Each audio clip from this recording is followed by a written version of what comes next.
I can hear you. I can hear you. Your stream's not good. Can you hear? Yeah. 1 second. I just unmuted Twitch and Hello? got the echo effect. Hello? Seems to sound okay on Twitch. Okay, can you guys hear me now? Is this working? Is this on? Okay, everyone can hear me? Okay. Sorry about that. Okay, let's try this again. Welcome, welcome, welcome, one and all, to yet another episode of WIC TV, a cross-ideological space where we come together to talk about issues political and cultural, from the silly to the serious. We got a show for you today. I think we'll start off by watching the inciting tweet and talking about things surrounding it. So let's do that. I have it set up right here. Give me 1 second.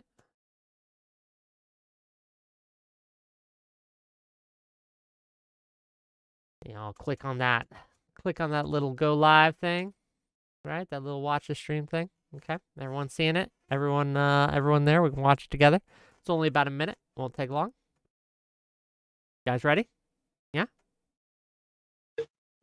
Okay, let's do it. Latinos for Trump, it is time to embrace the consequences of your actions. I've always been a firm believer of fighting fire with fire. If somebody goes low, I'll go lower. Now, with that being said, I know for a fact that most Latinos for Trump have undocumented family members, whether that be their parents, siblings, aunts, uncles, etc. So if you know of a Latino who voted for Trump, I urge you to call this number and report said family members. It's time that these Latinos for Trump get a taste of their own medicine and a taste of poetic justice. Now, I know what you may be thinking, Angel, this is extreme, and I agree. But extreme problems call for extreme solutions. And unfortunately, many innocent people are going to be affected by this, but you can't be that innocent if you raised a Latino for Trump. And before all of the Latinos for Trump come at me all angry, this is what you wanted. This is what you voted for. You should be happy. Let me see that smile. But there you have it, guys. Once again, there is that number. You know what to do. It's time that these Latinos for Trump learn the hard way. But anyways, let me know what you guys think. Okay. between this, the 4B movement, and similar calls to take away taxpayer funding from red districts in various states,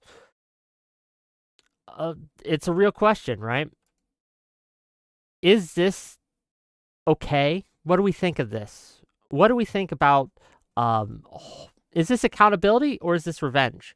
Let's start with Parth here, and we'll just work our way around. Parth, what are your thoughts? Is this something we should be boosting? Is this something that's good? What do you think, buddy?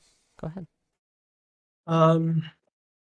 I think that it's okay to turn, I guess, a blind eye to whatever Trump is going to enact, and I guess just letting nature take its course.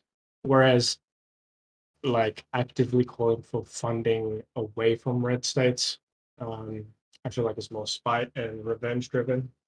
I mean, it's completely sympathetic, but I would disagree with that. But as for the deportations, I think it's okay to take a more of an active role, because there's no accountability for right wing information spheres. And I guess the best way is to just have it thrown in front of you in your personal life. Okay. Cognitive hazard. What are your thoughts here? Yeah, I'm of pretty much the same mind on that. Like, I think in my head, like if we were in their position, like what would they do? Do you think like if we I don't know, like I don't really have any votes. I mean, I don't have any like examples for what they could like turn around on us. But like when I think about like the original clip is, reporting illegal immigrants, like they like you guys are the party of law or order, right? Like why do you care? Like just because they support your party, like, oh, we shouldn't report them, you know? And it's like, their retribution for Biden winning was to invade the Capitol, and ours is to like what? Follow the law. Yeah. Do what they want, I guess. So I don't know. I'm just kind of right there, Kind of right there. Principles before politics. What are your thoughts here? I mean, I'll try to keep this simple. Look, I think if you are a Democrat or a left-leaning person, or if you're just generally upset about the fact that Trump won, that what we saw in that TikTok video is exactly how you guarantee that Democrats will not win a national election for the next 20 fucking years. If you want Democrats to be perceived as being hypocritical and spiteful and not just incapable of governance, but incapable of decency and humanity, then go with it. If your goal is to make Democrats look like inhuman ghouls, then awesome strategy. I'm sure it's going to work out well for you. But if your goal in this is to try to find any kind of a silver lining, to try to find a way to turn the page and move to tomorrow, then I don't think the way you do that is by announcing to everyone, for everyone to see, that you are everything that you accuse your opponents of being. You are all of the bad things that you said were the reasons you shouldn't vote for them. I think that's a really, really shitty strategy. Okay. Yeah, I mean, like, isn't this just vigilante justice for those who support this or who kind of shrug their shoulders? I mean, I'll be the first person to say I'm not going to fault someone for shrugging their shoulders at it. Like, that's its own thing, right?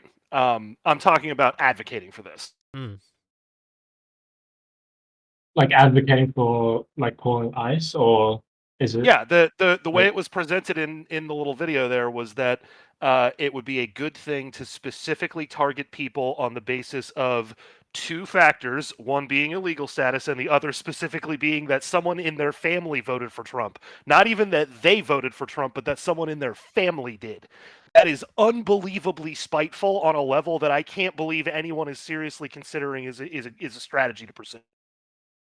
I mean, didn't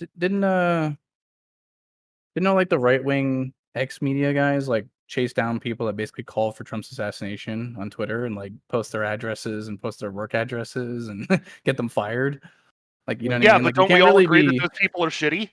Like Yeah, this you is the can't part I'm not be understanding is that you're basically saying, well, they did something shitty, therefore I should be able to do something shitty. right. Whereas I'm saying everyone on the sidelines is watching this, and they can Yeah, but see you that guys, it's a couple of assholes doing the bad Okay, stuff. give it. Let's give it to Cognitive here. Give him the floor a little Yeah, bit. sorry, Let's I'll see what talk. he says. Yeah. I was gonna say, I think it's just too late now for Republicans to have like the holier than thou position. You know what I mean? Like you guys can't stand upon the hill and be like, we didn't do anything wrong for you guys to do this. Like when you look back into history, it's like Republicans refused to, like when Obama was in presidency, right? Like they refused to even vote on whether or not to install a new Supreme Court justice because they just refused to work with them. And then it branched out from there. Like, the rhetoric got worse and worse. And now we're at the point where it's like when Trump says we need to remove the swine or like the poison of our country from immigrants. And then like you look at Kamala and she's just like, yeah, I think we should come together.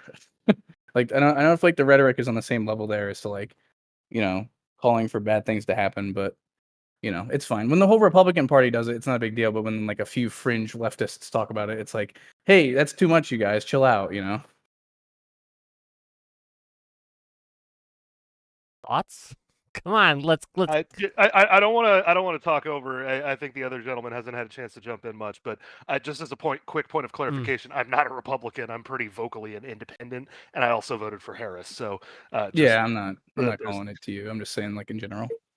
No, it's good. I thought I heard you say like you guys or something, and it was like, well, don't go through this whole conversation thinking I'm some like Okay, I think Trump we've all supporter. established everyone here's at least not a Trump supporter. Cool, good. But I do think we have substantive differences on how to move forward, right? I think that like this idea of, well, they did it, so we should be able to do it too, is something we see not only in this, but we see it in other things that a lot of Democrats have advocated for. And while yes, I haven't seen this advocated for, or things like this advocated for by politicians, I have seen it by many rank and file on the left, Democrats and things like that. And yeah, I just like, don't you think this makes it harder for the voter to distinguish between a Republican and a Democrat? Don't you think it blurs that line? I think it definitely hurts Democrats when it comes to the authenticity of claims that they make about how serious certain issues are, or about their respect for democracy or disdain for authoritarianism. I think there's very little leg to stand on there, and it's baffling to me that on the back of an election where it is so crystal clear that one of the deciding factors was not what Harris campaigned on, it was voters' perceptions of her, that you would want to be associated with someone who could create that kind of perception of you that you then have to fight and defend against, even though you're not the one who did it. Kamala has to fight and defend against every single perception that doesn't even exist. It doesn't matter if if there is one that does.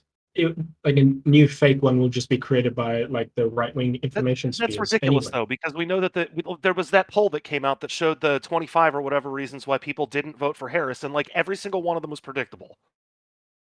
Yeah, but like even like if you look at what she had to like even when on stage, like did she ever say like I think all Trump supporters are Nazis, or like I think Democrats are trying to steal the election? Like I don't feel like there's any like comparable rhetoric that like any Democrat presidential nominee was calling like all voters. Like even when Biden like you guys love to say like, oh, Biden called us trash, but if you watch the interview, he explicitly says that like I'm only talking about Trump voters, like, or like specifically like the bad ones, not even like all Trump voters.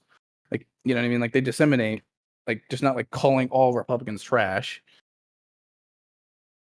Well, I mean, I think there's definitely a big difference between the garbage moment this cycle and basket of deplorables in 2016. Like, I don't think those are on Yeah. the same order of magnitude. But by the same token, I don't think it was at all surprising that there was a really rapid murmur in Democratic circles when that happened to say, is Joe Biden sabotaging Harris on purpose? Like, he realizes how bad this is, right? That this doesn't look good, that this is now something she has to deal with. That was something that everybody contended with at the exact moment it happened. That was before any backlash could come from it, before we would know the magnitude. It was a known quantity.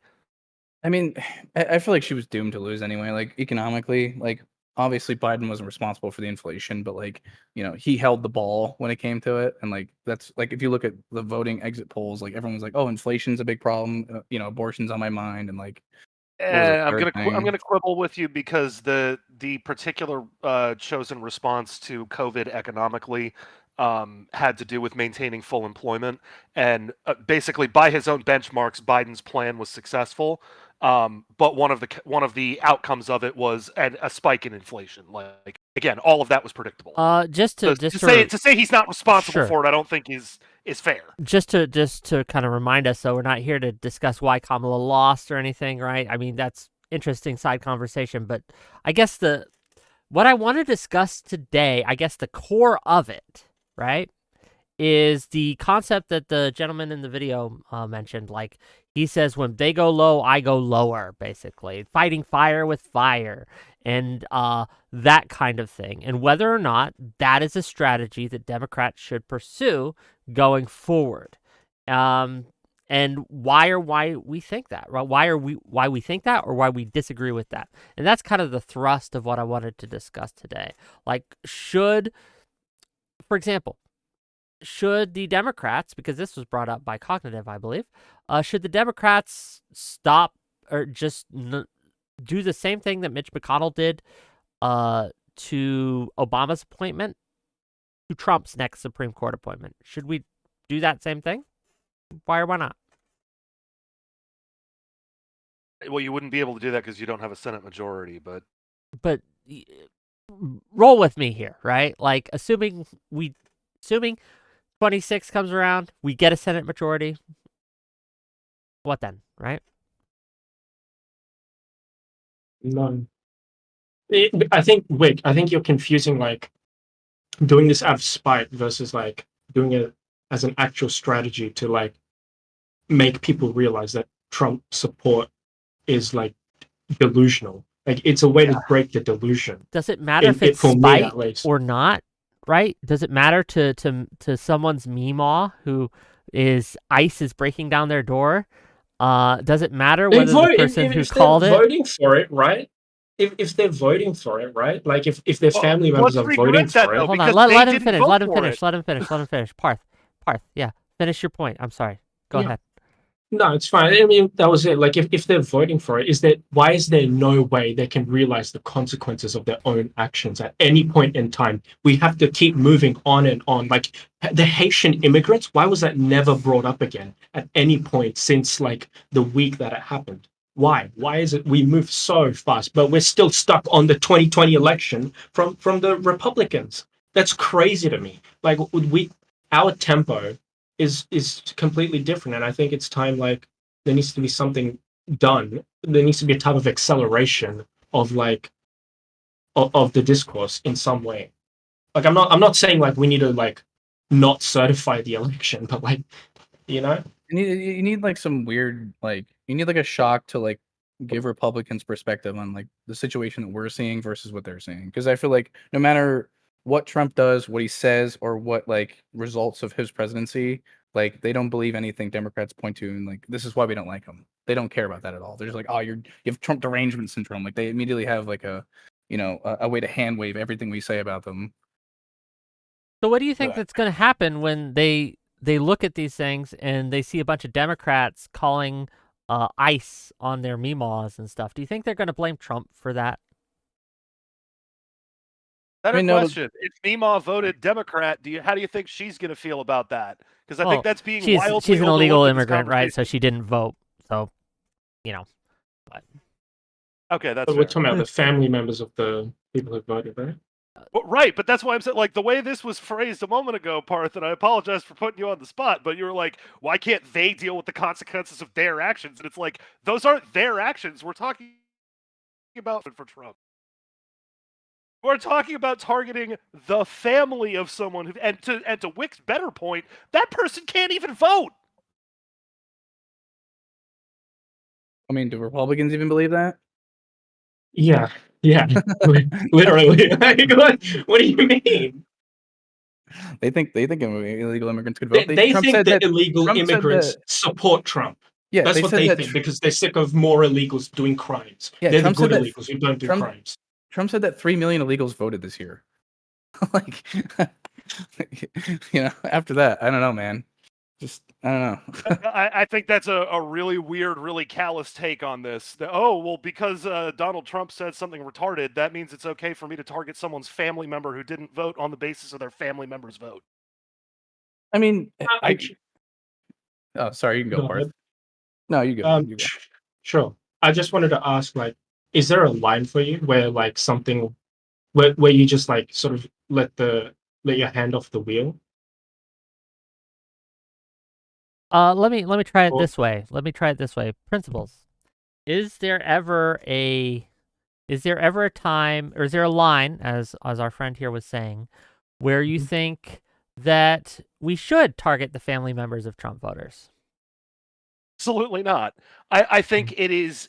I think if you look at this election, you have to remember that there's fundamentally. It's more complicated than this, but we'll say there's 3 groups of voters in America. There's people who are Democrats, there's people who are Republicans, and there's people who aren't really either. And Democrats just lost pretty much everyone in that middle group. They're watching us. They're watching all of the stuff that's happening now after the election. They're going to watch the Democrats and how they respond to this. And I think if you have just spent the better part of a year campaigning on why this policy is so bad and harmful to the country and not a good idea, that to immediately turn around and suggest weaponizing it tells anybody who was watching you that you don't believe a fucking thing you said, that you are nothing but a rank hypocrite who is just saying whatever they think is going to get them into power. That's why Democrats lost. was this an election about the middle group? Was it an election about undecided Yes! voters? I thought this was like the least. It was more about like it was the most polarized election. The entire country broke right. That is not a mistake. That's not an accident. Well, I feel That's like that It middle sounds group like Trump saying, supporters came out more than Democrats. It No. doesn't sound like they won No. over like the median undecided voter. No, Yeah, it doesn't mean that they won them over. It means that the median undecided voter generally makes a snap decision and breaks one way or the other. And when all of them break in one direction, you get an election like what we just saw. well, you also got to remember, like Kamala came in at like the ending third, like part of the election, and then when she did come in, she didn't come on nearly strong enough. She didn't she didn't even try and do a lot of interviews. Like she didn't really like do a good job of separating herself from Biden. Like she basically said, I have like no plans to change anything economically, like Biden wise, and like I Sure, feel like but she that's tried more way about- too hard to like try and win over the moderate and like Yeah, conservative she vote. did. No, but you're talking about the why she lost in a more precise like to say that she appealed to the center. Whether she appealed to them or not, she didn't win them. Yeah, but like that doesn't mean that like Yeah, but- undecided Like voters if were the I reason. shoot from the 3-point line and don't make it in, that doesn't mean I get 3 points for effort. Yeah, but like if the whole Doesn't point mean of you the lost because you didn't get it. yeah, she would have won based on the fact that she had just tried to work, winning over her own party, like getting them out to vote. Instead, she just worked on like No. trying to win the other side. No, again, I think this is really frustrating to deal with folks who don't recognize this reality, that there is a baked in hardened core for both parties, absolutely, but it represents somewhere between 20 and 35% on either side.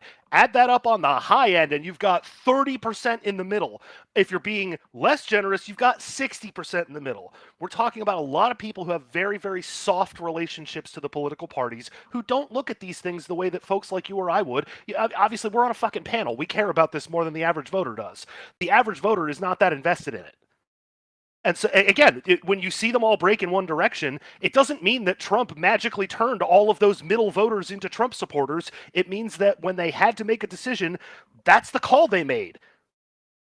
I feel like they would. I feel like the argument that I would make is like a lot of them voted based on like their vibes about the economy. Like everyone was blaming Biden for the inflation. Like that's just like not true. Like COVID happened, dude. The whole like stagflation happened. The entire planet shut down. How are you gonna blame Biden for that? And if anything, you could look at him and be like, Yeah, but that happened well, across the anti-incumbent thing was across the globe. So why are you being salty about Biden specifically? Everyone suffered.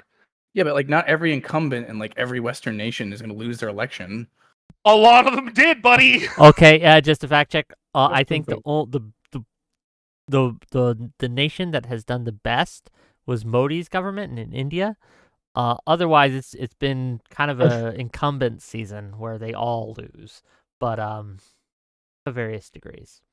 I guess I guess just to this is the problem I'm having because I don't think our other friend who's going to be on PBB side's coming. They haven't answered That's fine. me. I talk enough for both of us. Yeah. But just to kind of weigh in a little bit myself, I don't see how any of this helps. Like, if you are someone who believes, as I believe, right, that you probably shouldn't get family members deported and things like that. That's not something you should do. Also believes that if there is a community that's struggling, even if they're red, taxpayer dollars should go towards that community to try to help it out, build up infrastructure, social welfare programs, et cetera, et cetera, et cetera. So this idea that we could, I think the word was accelerate their pain and hope that their pain turns into votes for us because they end up playing Trump. I find that wrong for two reasons. One, I don't think it'll work. I don't think someone watches Democrats say all this shit and do all this shit. I don't think any of those people blame Trump for what the Democrats say they're doing. I don't think that's going to happen. And two, I think that just morally, it's wrong to do. We don't punish people's families because they did a bad thing. We just don't. I don't know. Convince me otherwise, though. Go ahead. I mean, this isn't just the deportation. You also mentioned the 4B movement. Yeah, right? there's a few things, right, that's going around right now. The 4B movement, for those who don't know, a lot of women are saying, well, we're just never going to have sex with men again, which I think is the least problematic of these things. I mean, okay, sure. What if you don't want to have sex with men? Okay, go for it, right? But like, there's also people calling for other kind of accelerationist measures to kind of push the pain. For example, reallocating taxpayer funding, state funding, from red districts into blue districts to make sure that the red districts pay a price for their vote. And I find that horrible, in fact. I don't think they could even do that anyway. Yeah. Whether or not they can, Sounds so there's people disappointed who about would it. do it if they could. Does that make sense? Yeah, I get it. Yeah. I get it. I think. Okay. Oh no, you're One good. at Go a ahead. time. Go ahead. Not all at once. Go ahead. Go ahead. Cognitive. I don't know. I feel like every time, like, I'm a conservative. Like, I almost voted for Trump, but like 6 months ago, I didn't. I changed my mind like pretty much last minute. But like when I look Go ahead. at like all of the times where I feel like Republican voters should have been like, hey, there should have been a wake up call. Like, the best example I can think of is like 2008 housing market collapse, right? Like, from Reagan to Bush, clearly there's a pattern of deregulating the banking market, and then the housing market collapsed, and then what is everyone's meme from like 2008 to 2016? Thanks, Obama. Oh, gas prices are high. Thanks, Obama. Even though like they ignore the fact that he literally dug us out of like the deepest hole we've ever been since the Great Depression. And then they go, "Oh, our economy sucks. Thank God Trump came and fixed it." Like, dude, what? Like, come on, man. Like, I mean, don't he did know. win twice, though, right? I mean, they rewarded Obama for fixing the economy by reelecting him. Yeah, but then Trump also was rewarded twice by receiving a democratic economy. Like, Biden fixed it, Obama fixed it, handed it to him. Like, the whole reason, one of the major reasons he won this time is because of inflation, right? Like, I don't know. That makes no sense. Yeah, but I mean, unfortunately, that's just the nature of the beast. Like, it's an economic cycles thing. And unfortunately, economic cycles are almost exactly the same length as presidential cycles in a lot of cases. That there does tend to be that kind of an effect where you can track this back into like the 50s. I don't know how far back you can go, but I know you can certainly go further back than Reagan to illustrate that basically whatever economy a president was accused of having was whatever the person before them did. Like, that's just how it is. Yeah, I just hate how, like, despite all the evidence of the contrary, it's still, But Well, but this is why I'm talking. This is why I'm appealing to you with respect to the median voter, as opposed to about Democrats and Republicans, because Democrats and Republicans are already hardened. You can't win their opinions. There's people in the middle that make those squishy decisions, and they're the ones who are doing all of that snap decision making. And let's be honest, the median voter is the median person. They are of median intelligence and median interest in politics. And I think if you combine all of those factors, you've got about a less than 1% mental space to think about politics, right? And this is not to like call anybody dumb or anything, just to say like if you don't think about it that much and it's not something that you're particularly invested in, like you're not going to put a lot of effort into sussing out whether or not your that snap decision you're making for 5 minutes in the polling place is something that's going to comport with all of the correct economic metrics. Like that's just not how you win elections. Yeah, but like even like the most basic like policies, right? Like for example, like my wife's family, all Mexican. Their parents came here legally, gave birth to them. They have birthright citizenship. Trump announces he wants to end birthright citizenship. I let them know that, and they're like, "Oh, well, it's okay. He's gonna, fix the economy." And I was like, "Dude, you literally wouldn't be able to be here if you had been in this position. Like, if your parents were here in the same position that they were when you were born. Like, you don't understand that. Like, I don't know. I just." So but they I did. think Hold there's on, also- hold on, hold on. Let me Go ask you directly then. So they voted for Trump? Your family? Well, not my wife, but them. Oh yeah, her sure. The sister extended and- family, cousins, etc. Yeah. Right. Are you going to call ICE on any of the illegals' family members that they have, like extensions to their family? Is that what you're going to do? No, I mean they don't have any illegals, but I don't If agree they with did, that either. would you? Like, no. I mean No. they're my family. Okay, but you're advocating or you're here to support people who would. I mean, I'm not necessarily saying that like I personally would do it, but I can't look at that and go, well, you guys didn't dig your own grave on that perspective. You know what I mean? Like you guys opened the door to that happening to your own family members because you voted for it. I'm not gonna feel sorry for you. Am I supposed to have pity for that? Yes. Yes, you should. Yes, you should. It's We like the have pity. leopards ate their face moment. Yeah, but we have pity for those who suffer, even if they bring that suffering on themselves. This is something I hear for a lot of Republicans and conservatives. Like, oh, that homeless guy. Well, he shouldn't have done drugs. He should have drank out. He shouldn't have drank alcohol. He shouldn't have done any of these things, right? If he did, he wouldn't be in that situation. So why should my tax dollars go to help him because he brought it on himself? That's what it sounds like right now, and we reject that, Yeah. or at least I reject that. I think that's you reject bullshit. it, but why wouldn't conservatives agree with that video then? If what you're saying is what they do about homeless people, that's basically what this guy is doing, but to illegal immigrants that are voting Republican. Like, why wouldn't a general Republican agree with that? They might, but we don't target the. Okay, there is a difference, right, between saying, "Hey, this policy here might hurt the ones you love," versus people weaponizing that policy in order to hurt the ones, the family members of people who voted against their interests or voted in a way that they don't want to. Which is what the gentleman in the video was advocating for. He was saying, find the people who voted for Trump, find any undocumented family that they might have living in the United States, and call ICE on them to get them deported. And I find that just despicable, for lack of a better term. Yeah, I'm super curious. We all agree like there's the anti-incumbency thing, right? Sure. Going on across Yeah. the world. Okay. Isn't that a point in our favor? Like the fact that the economy had to come to a point to move to change the minds of like the voting population in the other direction. That's basically what, in a way, I'm advocating for, is to Has just to do with let COVID, things man. run. What? What did you say, Sure. PB? Sorry.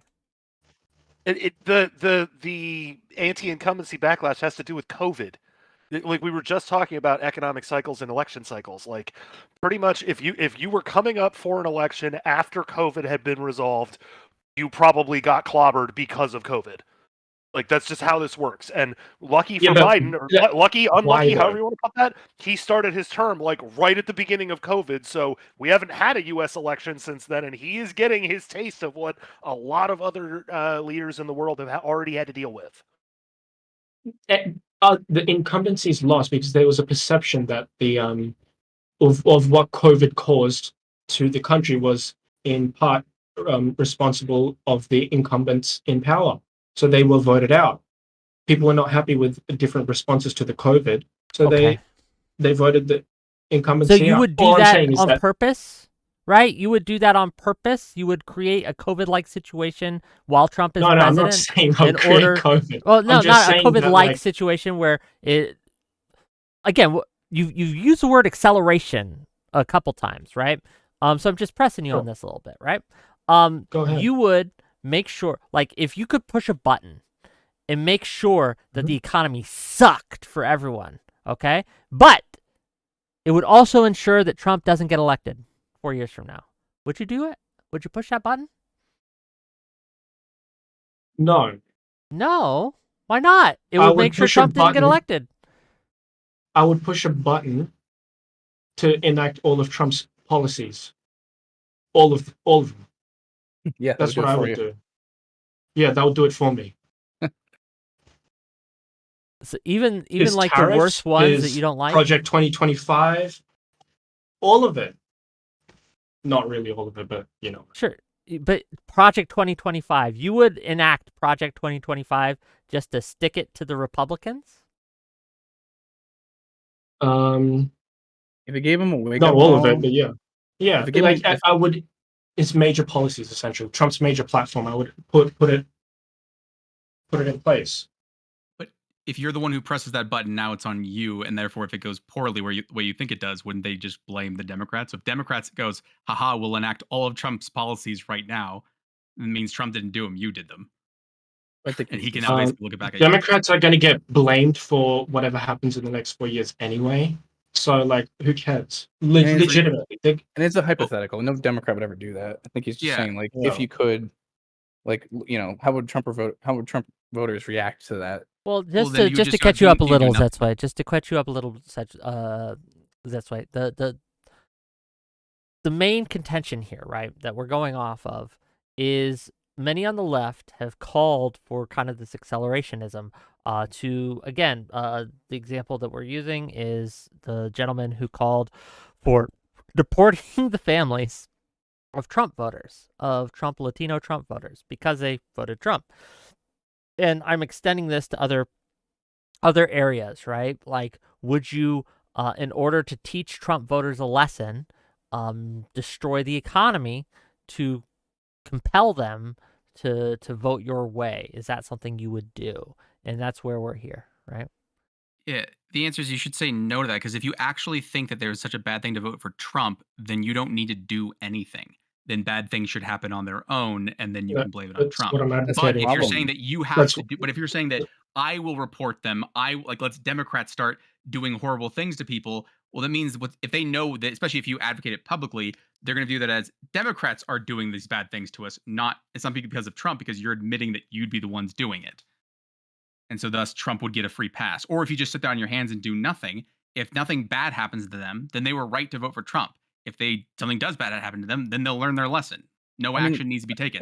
If you're referring to like a large scale movement of actively calling for other Democrats, we need to, call ICE on everyone, then yeah, that's gonna, get absorbed by the media cycle and destroy them even more.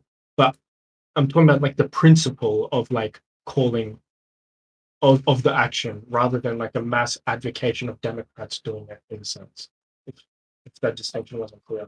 I just feel so like, oh, sorry. Go ahead. No, go ahead.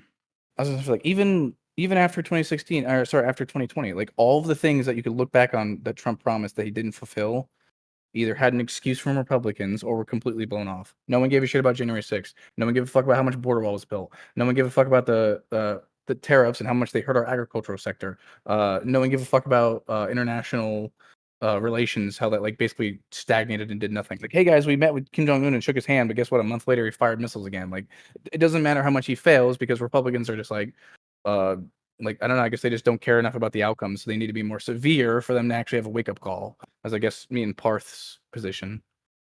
But if you're saying these outcomes were all so terrible and they didn't catch them, you think that you're going to make them so severe that they will catch them. And you're like, what severity do you think that's going to be? You can't like- ignore something when it's in front of you, right? That's the whole point, because the media cycle convinces everyone of anything when it comes to Trump and Democrats in This like is the most the perfect right- way possible. No, absolutely not.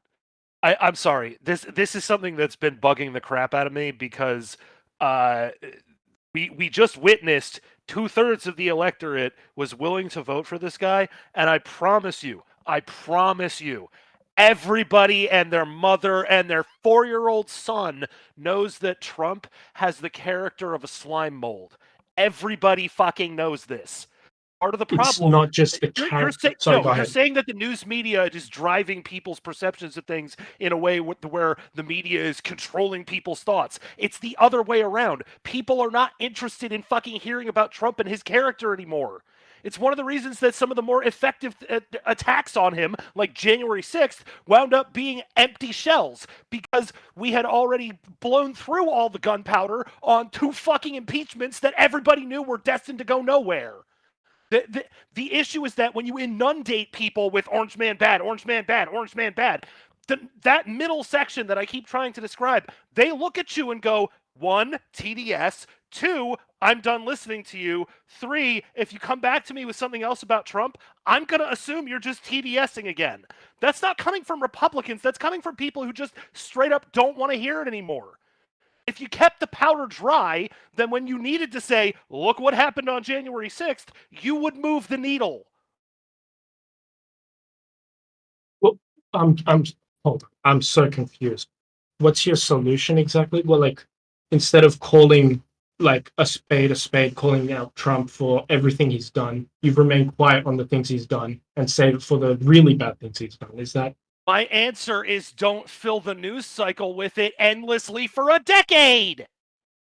For Christ's sakes, don't forget this started when it was primary. We are 10 years deep on Trump derangement.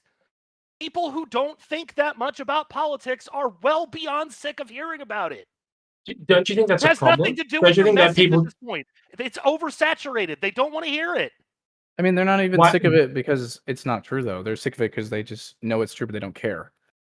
No, Yeah, they're no sick one of it cares, because, I don't right? think they because there's a agree segment with of the you. population that won't stop talking about it. Well, it's not even just that. It's saying that if you need to pick your battles, because the idea that goes every single thing we say is equally important against Trump, it's probably not. And so therefore, if you flood it with asinine little things and then you drop a big thing, that's going to get lost in everything else. It seems to be what he's saying. They're Pick your not battles, little basically. things, Yes. though, right? You don't think there's any Well, little for- thing to dislike Trump for? They're only Armageddon. Well, I mean, I'm sure there's one thing out there. I'm saying a majority of the things like we could pick up now are probably all relevant. No, like I would say all of the things that Trump is getting criticized for, if they were at all applied to Biden or Kamala, it would be like a career ender. I mean, it's a nice blank check to them. write yourself. It's just say like, so whatever it is we don't like, they totally would be different in an alternate universe you can't actually test. Like, I don't mean, it's know a what you would say to- hypothetical. I know, but I'm saying that you can't. There's no way to say like, well, how would they view Biden? We don't actually know. And the answer is, you go, I suspect they would view it differently. Would they? We don't actually know, but you suspect it. I mean, It does kind I of help guess you. I can't bring up any alternate case. Then. I don't know what to tell you. Well, no, I'm just saying that that's not. Why would that convince someone though? If you're talking to a Republican and you say if Biden did these things, they would totally not care. You guys would go nuts. They go, no, he wouldn't. Why would that convince them? I do agree. I think there's a messaging issue with like left-leaning media or like just media in general. But at the same time, like you can't blame them. Like they're incentive-based. It got them ratings for a while. You know, like I can't blame them for repeatedly doing it. But I think after a while, like I do agree with you that the messaging just kind of got like grayed out. Like, oh yeah, they're just nagging about him because they don't like him anymore. It got grayed out, but like the things are still like serious, and like his like January 6th is still serious. Like how do you communicate the significance of like the false elector scheme, right? Like this isn't like that's crazy. And right-wing media initially agreed that it was fucking bad. Like Ben Shapiro said it was bad. Like other, right-wing pundits, Tim Pool said it was bad. But like, and then it went from, God, that was really bad. This we should do something about this. Memory hold. Yeah, actually, it was actually not that bad. Actually, it never happened. Actually, it did happen, but it wasn't that bad. So Like, yeah, so an alternate here, right? An alternate kind of explanation for what's going on is the people who voted for Trump do have concerns about January 6th. A lot of them do. A lot of them I've talked to do. They're like, man, that was pretty shitty. I don't like that. That is a negative, right? That is something that is going against Trump. But they decided to pull the lever for Trump even so. And the question would be, why? And when you ask them, when you talk to them, is because they feel, right? They felt that Kamala Harris would have been worse. And we have to kind of dissect, why did they think that, right? Why did they think, even with January 6th on the list, that the Democrats would be worse? And we see this echoed in some of the exit polls. RCP put out an exit poll showing that on the issue of democracy, when people who voted because they felt democracy was at stake, Trump won those voters. And I think we gotta really come to grips with how a lot of people view the Democratic Party. And we got to figure out why. Why is it that people thought that Kamala Harris and the Democrats were more of a threat than the guy who did January 6th? And the answer to that question is going to be very, very important. I don't know the answer to that question, but I think we should find out. Does that make sense? It's too broad of a word. Just saying, is she a threat to democracy? That's too vague. It's like saying, like, what do you think? Do you think we should have better healthcare? What that means, it's so very, like, if you actually got nailed down to it to say, what do you mean it should be, in what way? What are you willing to pay for it? Then suddenly it varies. But if you just said threat to democracy, it feels like a very vague thing you could just apply to your opponents, at which point, like, I don't Yeah, know.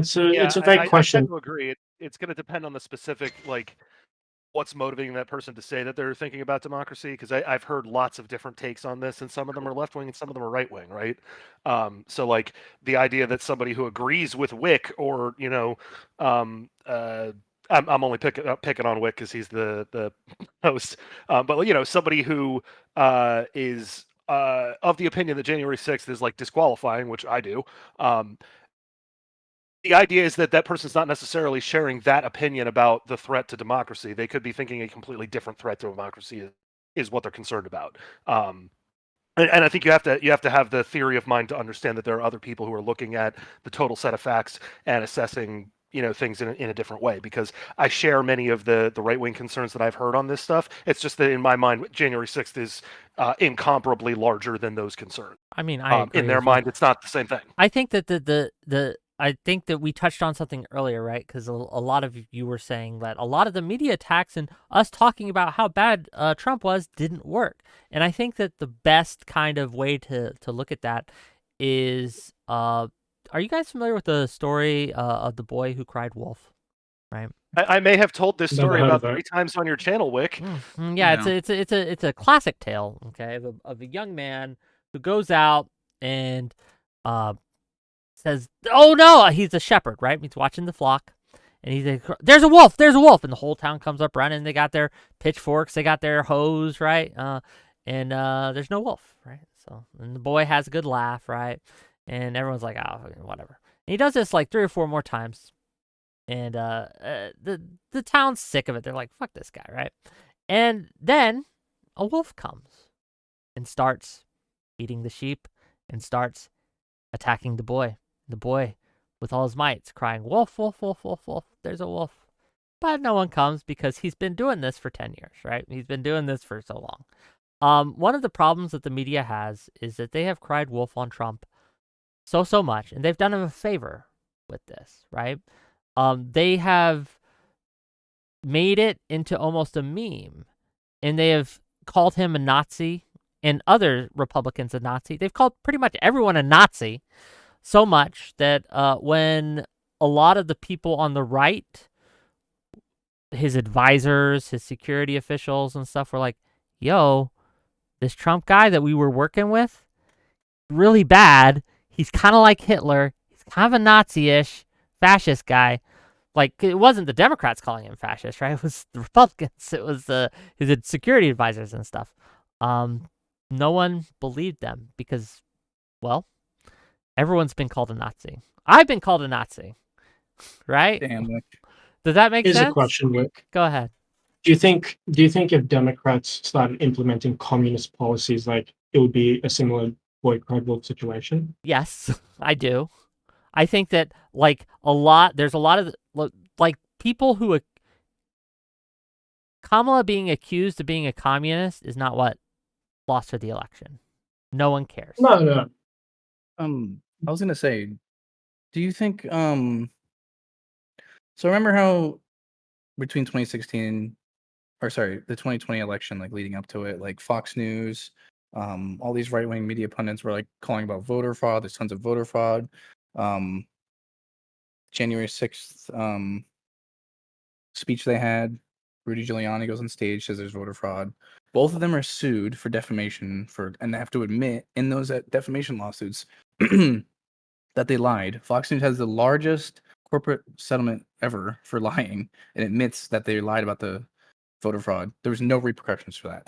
Like Republicans did not care about that. They lost the case. 2020 There's a election, budgeted- the 2022 elections, in part because of that. A lot of the election deniers that were up for vote in the 2022 midterms, they got shellacked. Yeah, but isn't like 80% of the Republican base still believing that the 2020 election was stolen? 80%? I don't think so, but I could be wrong. I haven't checked those something like numbers. half, something like that, or it could be higher. But So what would you be your? So you're saying that like how could they still believe it? Basically, do you think Well, you it's said like- something that should change their mind? No, I'm saying like because like you guys are making the argument that like Democrats constantly like talk about this point like Trump's bad to the point where like voters. Well, obviously they've got said sick of it. Republicans are bad. They said everyone's bad. Everyone's a Nazi on the other side, so much that when someone really bad came up, no one really believed them because they've said that about literally everyone on the other side. And don't but, like, forget, by the isn't- time you get to January 6th, you're 5 years deep on this cycle. So we're not talking about, well, suddenly on January 6th, everyone stopped paying attention. Like, no, everybody had already stopped paying attention like 2 years in. And my chat's bringing Oh. this up. Thank you for the $10, another new account. I'll read what you say in just a second. But like this is coming on the. Remember, January 6th came on the heels of 2020 riots, right? And the public had seen rioting all day, every day, right? CNN calling it mostly peaceful, all these things, right? And they'd been kind of like rioted out. And then suddenly a riot happens at the Capitol and everyone's saying, look at this riot, it's so bad. And they're like, wait, didn't you just say like the rioting wasn't so bad, right? Like what's going on? And I think that really kind of fucking hurt us. But It's worse than that. It's mean- even that you're talking about riot. 'Cause remember, this was also versus public property versus private property. That during those riots, it was just innocent people, and people had to watch videos of people crying outside their businesses as they were destroyed, and being told, actually, it's a good thing we did that. And it's like, so that's another thing. Layer of it was that when you only riot against public, even like Destiny made some arguments about like there's reasons why you can riot against public things, but versus private, and that also pisses people off. And so again, so when suddenly some people are justifying destroying innocent individuals' lives because you feel like it, but when someone breaks a bookshelf with held books that women writers wrote, suddenly that should end the world. But What politicians justified it? What Democrat politician? Sorry, go ahead. Yeah, just keep in mind, like I am not saying that I hold this position that I think January 6th was okay. I think it was a threat to democracy. I think it was terrible. It was an insurrection, right? But I'm trying to put myself in the mind of the median voter and what they saw and what they see. And let me get these $10 and then I'll pass it to you, Parth. January 6th doesn't factor. This is from another new account. January 6th doesn't factor after 2020 riots. A guest here is talking about acceleration, quote unquote, destroy the country to teach people a lesson how Trump is going to destroy the country. You didn't learn anything. Okay. Thank you for the $10. I really appreciate you. Parth, go ahead. My question was like, what Democrat politicians were arguing in favor of the riots, and like we're here discussing why like we shouldn't bring up January 6th so like frequently. So okay, you as keep to doing not, this you know- thing. You keep doing this thing, and it's not just you. A lot of people do it. They said like, well, point to the politician who advocated for this. It doesn't just matter if a politician says it. A lot of people will take Democrat thought leaders or people that they view as on the Democratic side, whether that be academic institutions, things such as that, and they will, again, hold Democratic politicians to account for that. Unless the Democratic politician specifically comes out and condemns that, like Joe Biden did in 2020, hence securing him the 2020 election, or one of the reasons he got the 2020 election is because he was able to see, people looked at him, saw that Biden condemned those things, right? And he tries to tie him to that, didn't work. One of the problems that Kamala Harris's campaign had this cycle was she refused. A lot of people are correct when they say, well, Kamala Harris didn't run on anything super extreme to the left, right? She didn't run on ACAP. She didn't run on ceasefire now. She didn't run on any of this, right? And that's true, but she also never condemned any of it. She never disassociated herself with any of it publicly and vociferously, right? All she did was ignore it. And a lot of people just simply didn't believe her, right? Because she refused to condemn it. And was a big problem that Kamala had in her appeal to the center. I don't feel like there was any repercussions for Republican pundits saying January 6th was wrong and then flip-flopping on it after even more evidence came out to prove that it was even worse than we thought. Wait, there's pundits saying that they should have killed the legislative branch and installed a fascist dictatorship? You have someone who said that?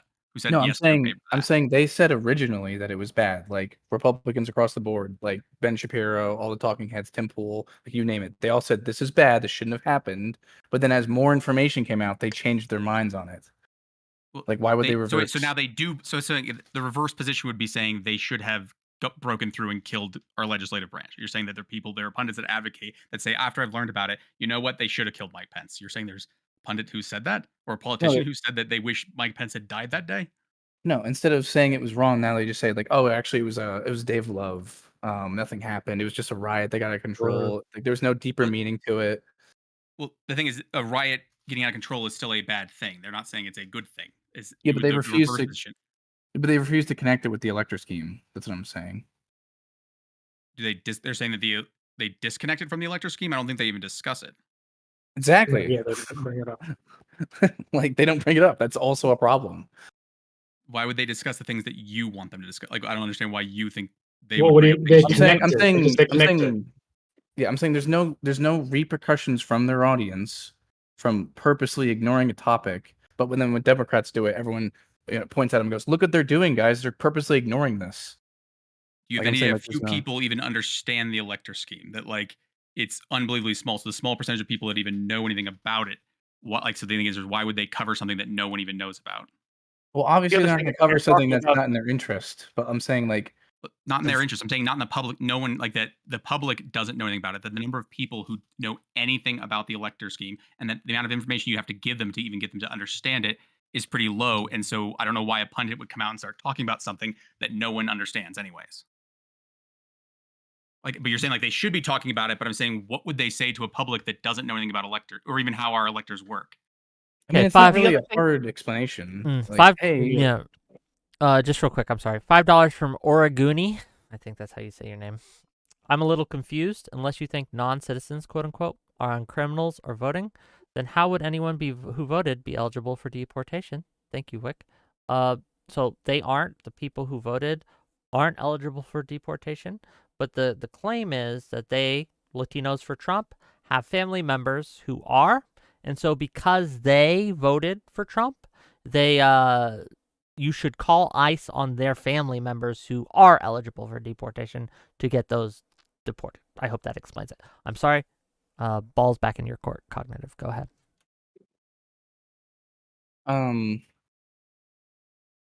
Sorry, I was listening to that. Like, I don't know. I just feel like even that statistic I had named earlier, I looked it up because I wanted to make sure I was right. It turns out I was wrong, but the person who was saying that 82% was Trump. And the actual number is 65% of Republicans think 2020 was rigged. So I was actually wrong on that. Sure, but like this idea, hold on. This is a frustration I get, and I apologize. Like, no, you're good. The election was stolen by the Democrats has been a meme all my life. I remember being 8 years old and hearing Republican relatives talk about how Democrats stole the election because they got dead people to vote, right? This is not something new. This is not something that is suddenly coming down from nowhere, right? The new thing about it is we have a top Republican official pushing this, but the Republican base has always felt this. And unfortunately, and you guys are going to find this out, there's a portion, a smaller portion, albeit, of Democrats who say the same thing when Republicans win. Look at the 2004 election where they claim that voting machines in Ohio flipped the vote for Kerry to Bush and other such claims, right?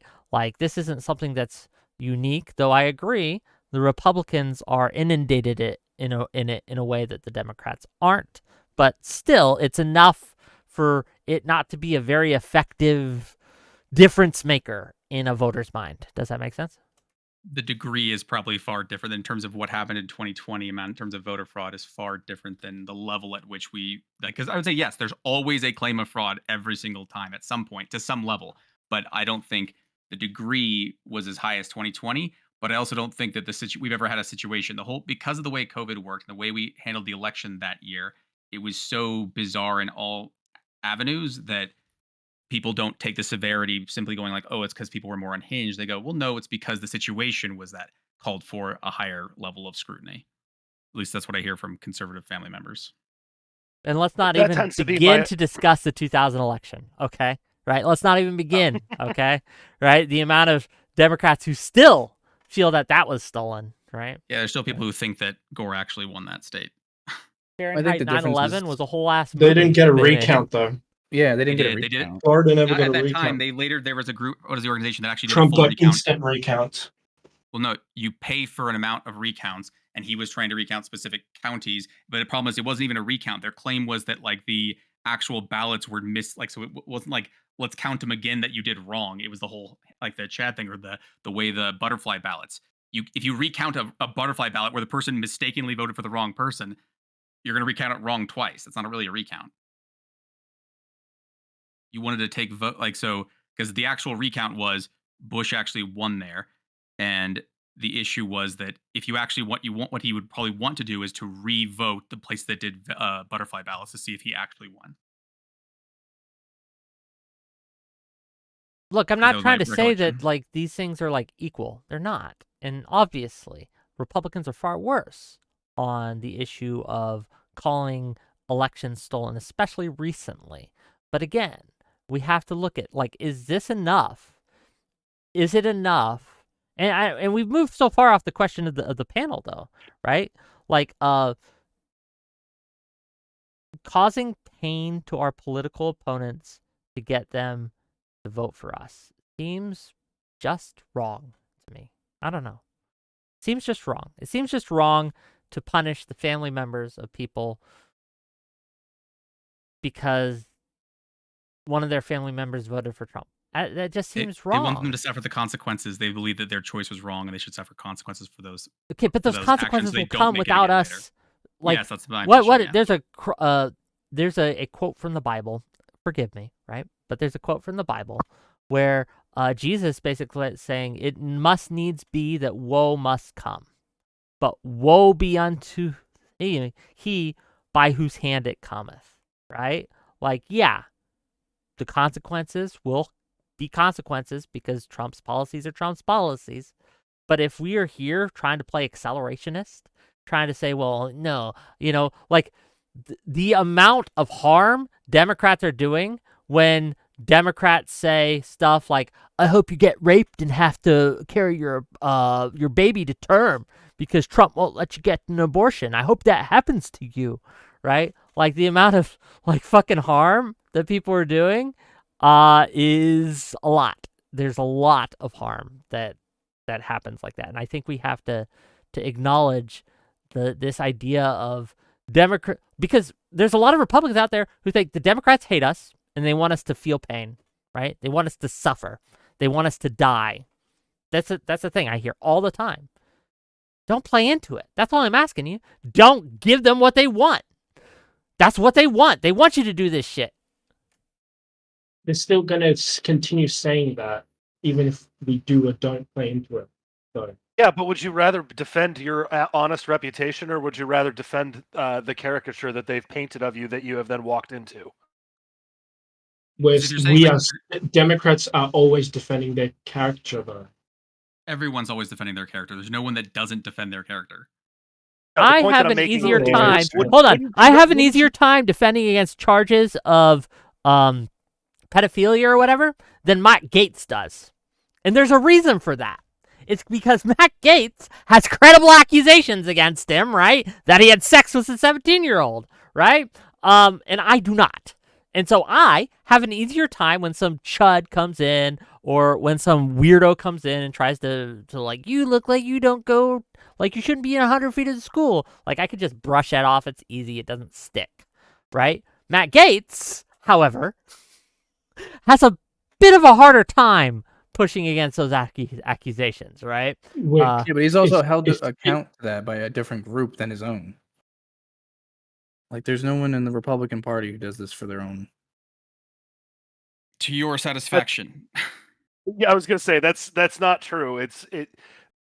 We can quibble about specific like individual cases, and I mean, like, I'm not gonna stand here and try to defend Matt Gaetz, but like I've watched Republicans eject people from leadership committees over racist comments and over like that. This stuff happens, and I have seen Republicans respond to it.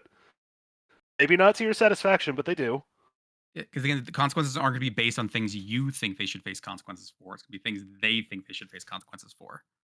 So if you go like, well, they don't face consequences based on Democrats, what Democrats would want, you go, because they're not Democrats, they're Republicans. And also, what consequences would so? Can you think of an example of Democrats facing consequences for their actions? Because I don't even know when people say like they're not facing consequences. Joe Biden getting evicted for a poor performance on his debate. That's a pretty. We don't know this.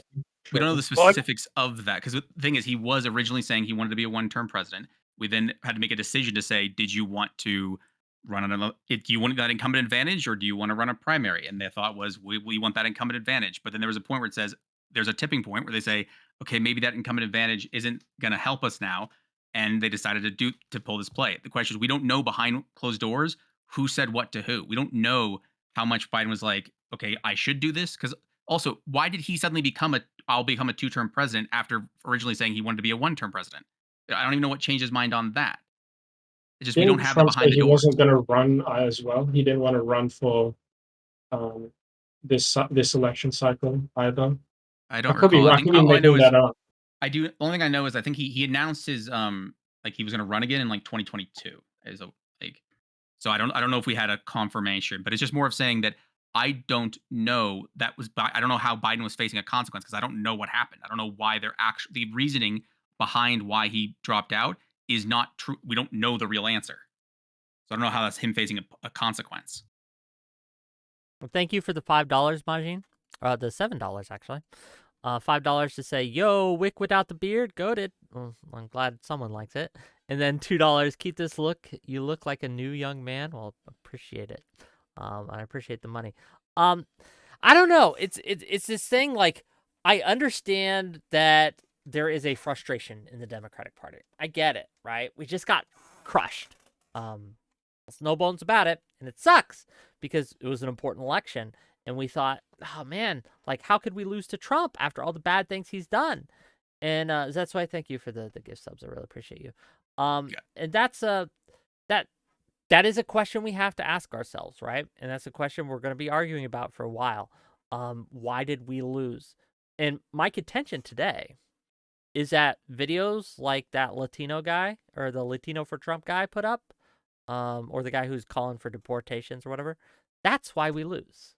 That's one of the reasons. One of the reasons we lose is because we have this thing where we just, as soon as we get the chance, want to just be super racist, to be throw all our principles aside, and voters see that and they recognize we have no principles. And why would they vote? Like, if they got to choose between no principles Trump or no principles Democrat, I mean, like, it's not gonna, like, we take that issue off the table of principles, right? Does that make sense? But is that Can I give a pointed example? Please. A pointed example. Democrats had 2 senators who had scandals. Now, these weren't at the same time, but the responses to them, I think, are kind of telling in what. Well, we'll get there in a second. So Al Franken had the scandal about those pictures that were taken with him. He was like embedded with troops in Iraq or something like that. And as far as I'm aware, that was when he was a comedian, not when he was a politician. Like that was the whole reason he was embedded in the first place, was he was there doing like I forget the name they use for it, but like the comedy for troops kind of thing. He was ejected from the Senate. Or I believe he was pressured. I think he was allowed to resign without being. Yeah. He was forced out. Now, by contrast, Bob Menendez in New Jersey was facing trial for corruption and didn't face anywhere near that kind of pressure to evacuate his seat.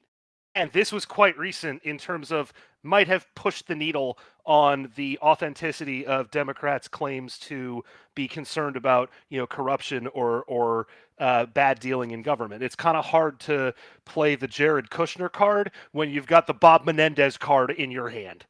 Wait, do you think it was good that Al Franken got pushed out? He took there's like a picture where he's a comedian where he took a silly picture. That was a consequence he shouldn't have faced. I don't know how that's evidence of them exactly facing what consequences. That's unfair consequences. What I'm saying. So that's exactly Democrats what I'm saying. Are unfair to their own people, and Republicans are fair to their people. Yeah, what about George the Democrats Santos? did something stupid with that, and then when something much more serious came up, they didn't give it anywhere near the same kind of heat. Didn't George Santos do like an entire term while completely lying about his resume? Like not even having like any proof of being like literally everything he said was a lie. Man, I don't know enough about George Santos to comment. Yeah. $5 from Audacity. But it's a question of what becomes viral. The answer is it's a lot easier for a picture to go viral than it is for you're saying that I'm not certain what the case was exactly about or the details of it or whether people agree or disagree with the case. However, a photograph where it went viral over he took a silly picture and people pushed him out for it was kind of ridiculous, but it caught on with the public apparently enough to cause it. But it's gonna be a lot harder to say. Well, it's also the timing. It was like at the height of the Me Too stuff. Yeah, the Me Too. Right? Yeah, and you're right. That's why. There's a lot of stuff around that it just was a confluence of bad factors for poor Franken. To be clear, I really do condemn the people who forced him out. I think that was ridiculous. Terrible. It was ridiculous. It was unnecessary. If you think he did something bad, allow him to go through the process. There was a ethics committee, right, that has a process that they can go through and make some, they can get people out, right? They can isolate them. He wasn't even allowed to go through the process. He wasn't allowed to stand trial, basically. Let the man stand trial. Who was that Republican? You said the one they didn't cover. Santos. Who was it? George Santos. Yeah. He was 34 years old. He got elected in Queens, New York. He lied about going to college. He lied about basically everything. He embellished his entire resume. Wait, is this the guy who said he was Jew-ish? Like that was his way. No. I don't think that was No. He also admitted that he did not go to college, despite previously claiming to have received a degree from New York City Barish Wait, College. no, he did say that Jewish thing. Sorry. Yeah, I didn't know that. My bad.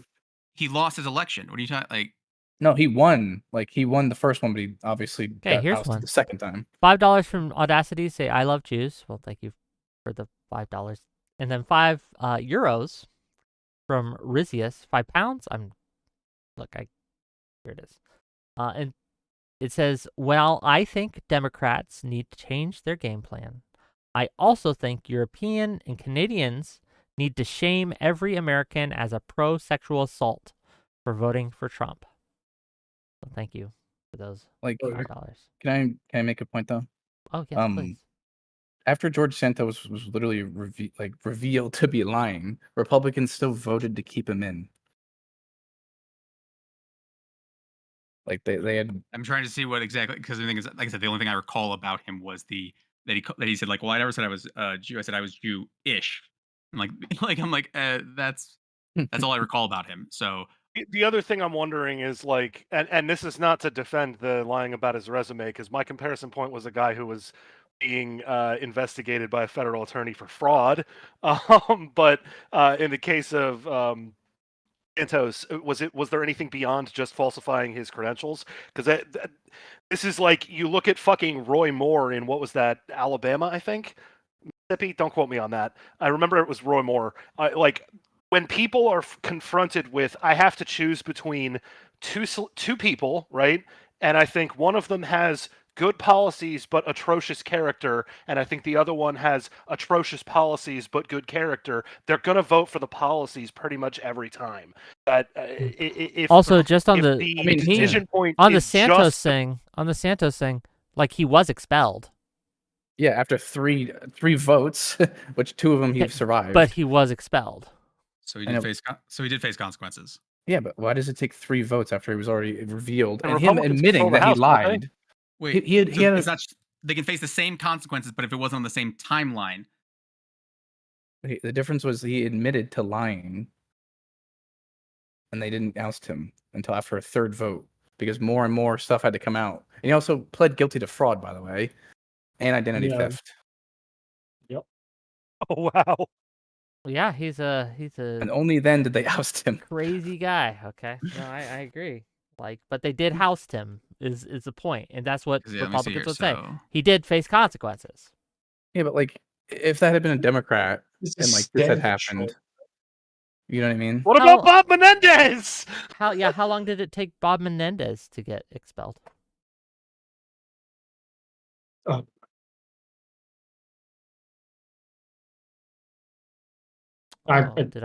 did I die? Are you guys still here? Sorry, no, go ahead. I'm sorry, I'm I'm trying reading. to find the answer to that. Oh, okay, fair enough. But yeah, this idea, like, they should have done it faster. Maybe, right? But these things they take a while. And it happened. That's good. We should celebrate that. Menendez, that took longer than it should have. Absolutely. He But it resigned. happened. And Yeah, that's he good. Actually, wasn't wait, here's expelled. He resigned like 2 months ago. Actually, wait, and he also just said here the reason why. So Mike Johnson, he goes, the reason why, he goes, I don't like the idea of expelling someone who hasn't been convicted of a crime yet. So the accusation wasn't enough. He's going, well, no. So they were originally saying, we're not going to tell people to say for or against it. They came out against it saying, well, let's wait till he gets convicted. You're talking about Bob Menendez?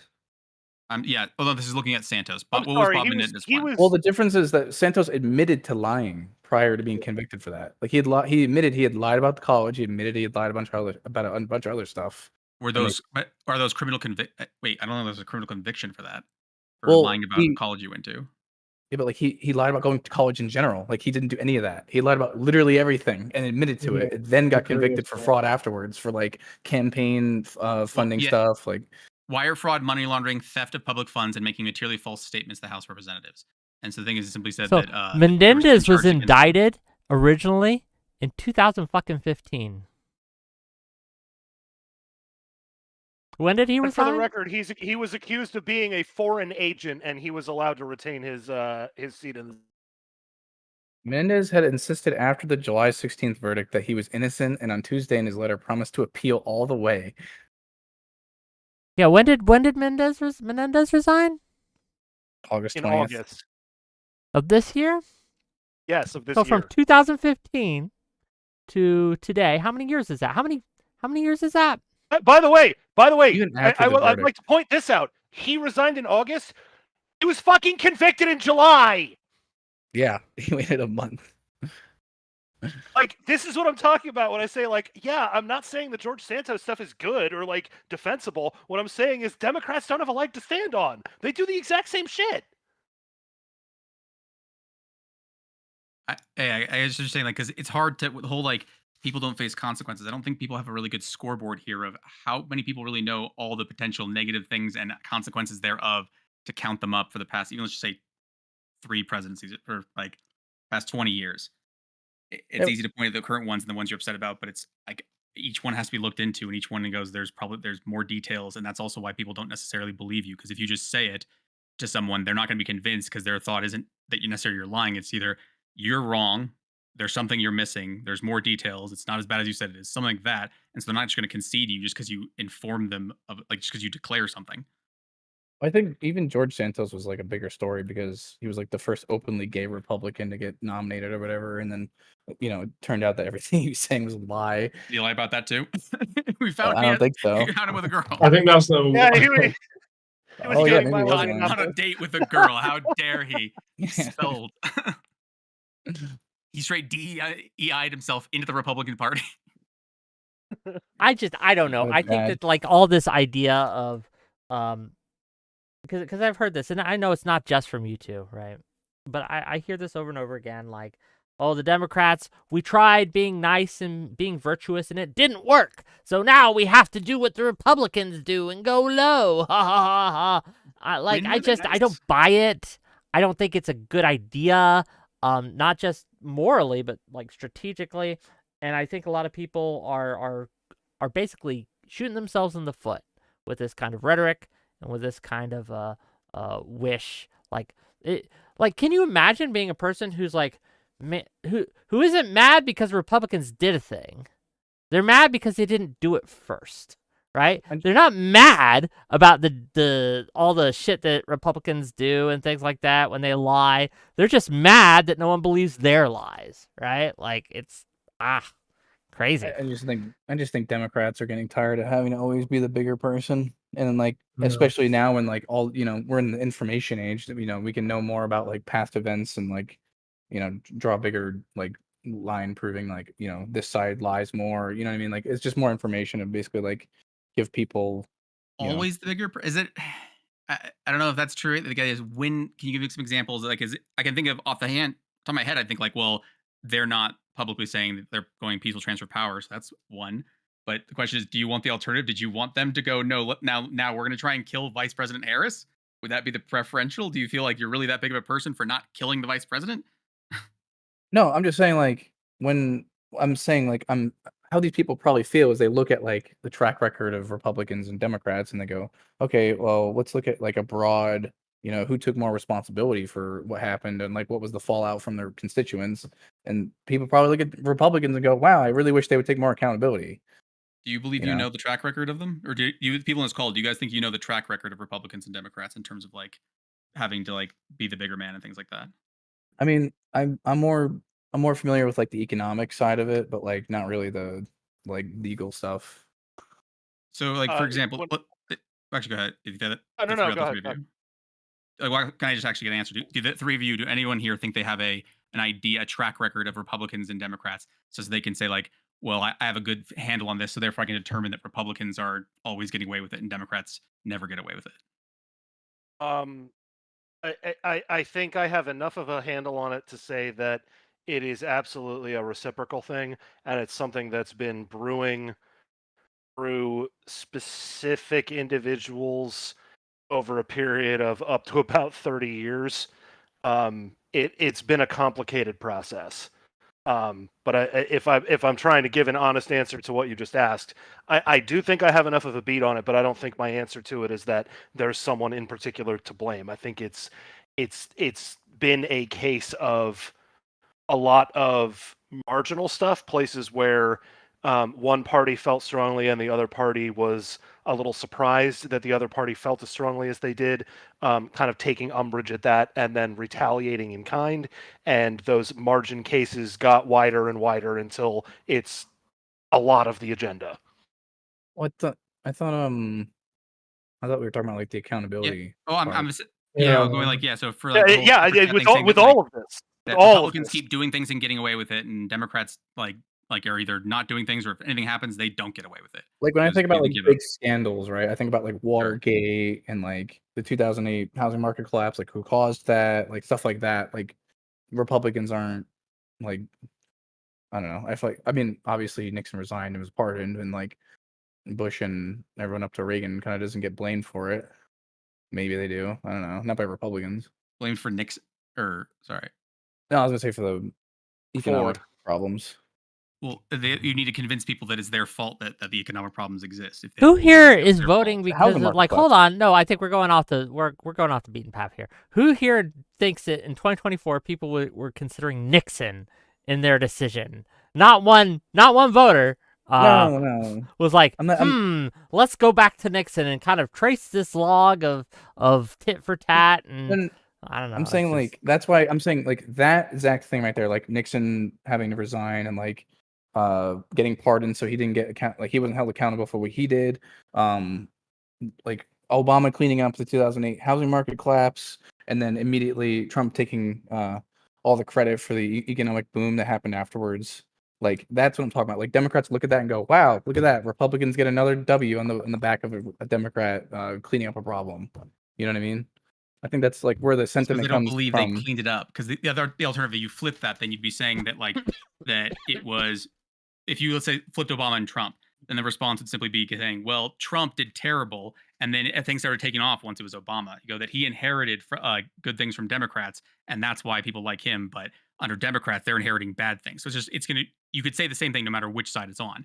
If things succeed under Trump, then it's because of Biden. If things go bad under Trump, then you're going to blame Trump. There's no like if the same outcome is Trump bad, no matter what happens, then there's not really an economic. But again, my analysis. like, so I'm assuming, and you guys can correct me if I'm wrong, that one of the frustrations you have, Mr. Cognitive and Mr. Parth here, is that Trump is going to take credit for the economy that Biden has fixed. Is that one of your frustrations? Yes. Okay. So given that that's the case, and that will happen, right? He's going to take credit for it. Do you think that right now Biden should try to tank the economy so that he can't?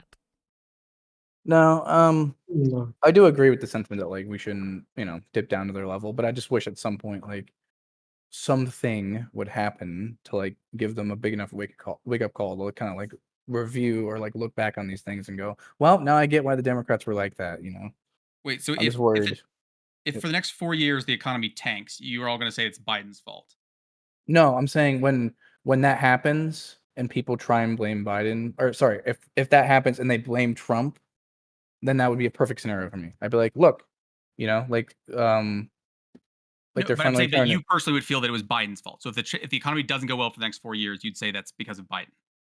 Your No, opinion.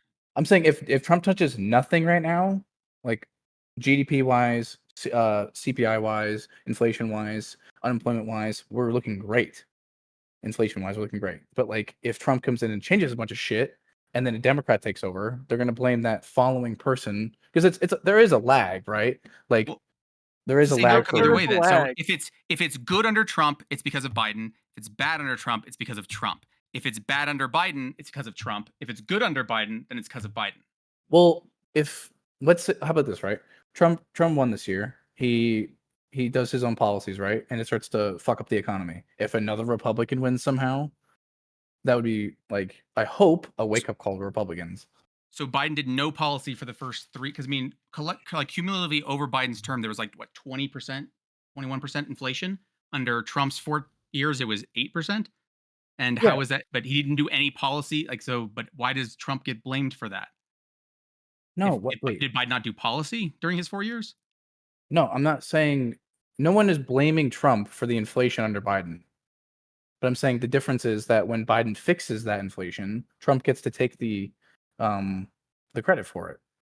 Yeah, but something that I've been trying to point out to people is that I don't think the median voter is going to give you credit for reversion to the mean, right? So like the stuff like that. Okay, well, Biden fixed the inflation. Okay, well, but the median voter is of the opinion that Biden is responsible for the inflation. Yeah, because he had to do all the hard stuff to fix it. He had to raise interest rates. I understand that, but what I'm trying to get at is that it extends to other parts of the platform, right? Like, oh, we had the most jobs gained in our right, but you came in like during the middle of COVID when jobs were cratering, so like a lot of what you're seeing is reversion to the mean. You don't get a cookie for going back to normal. Yeah, but like no one You also talks get about blamed. how. Yes, Like, so it's not his fault that there was inflation. It's also not his it's not like my God. No, he's such a I'm great not. I'm president 'cause not he saying solved it's. it. No, I'm you're not saying supposed to. We had COVID, and they're supposed to correct it. So he did the thing he was supposed to do. But the idea that goes, he should like go. Therefore, he's like great. You're like, well, no, you're supposed to do that. Like that wasn't he fixed it. You're supposed to raise interest rate. We knew interest rates were going to go up after COVID. Yeah, but like no one's giving him the credit for basically the recovery he had in the short time frame he had. Like we're definitely better off than like a majority Democrats of nations around are. the world. Well, Yeah, Democrats are, but Republicans aren't. Why would Republicans give him credit for this? Like you have to. I don't even know if he fixed it. You would have to have knocked it out of the park for Republicans to be lining up going, It doesn't even matter if. Okay, perfect example was Obama literally doing that after the housing market collapse, and no one gave a fuck, and they all said, "Man, I really love this Trump economy. Gas is so cheap." No. Everyone praised Obama, and I guess most importantly, they reelected him. The housing crisis was in 2008, and he fixed that shit. And he got reelected and rewarded for it in 2012. And people had forgotten it pretty much by 2016, right? But like he got and Obama couldn't have been elected for a third term, right?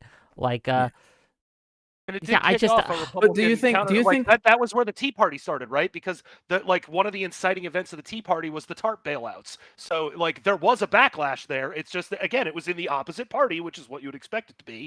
And it was, it was fringe, right? During the Obama administration, those folks didn't rise to too much power. They mostly just made the Republicans completely incoherent at the national level. Well, even like referring back to what I said earlier, like, okay, people gave Obama a second term, so clearly they were understanding what he was doing was working. But then when Republicans refused to nominate another Supreme Court justice, like, what's that all about? I thought you guys were supposed to be appreciative. Well, the thing is, there's multiple reasons why. I mean, in terms of like a Senate, the last time we had a Senate appoint a justice from like the other party was Reagan. Like that was the last time we had it, and then you had to give it. And they also said no to the first few, and you had to give them like Kennedy and stuff like that.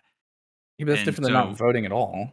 They just well, I refused mean, to vote. it was the same thing that it was also the idea that was proposed by Harry Reid back under Bush. After they took control of the House and Senate, their position was we will not hear that we should not allow Bush to have a third pick, period, under any circumstance.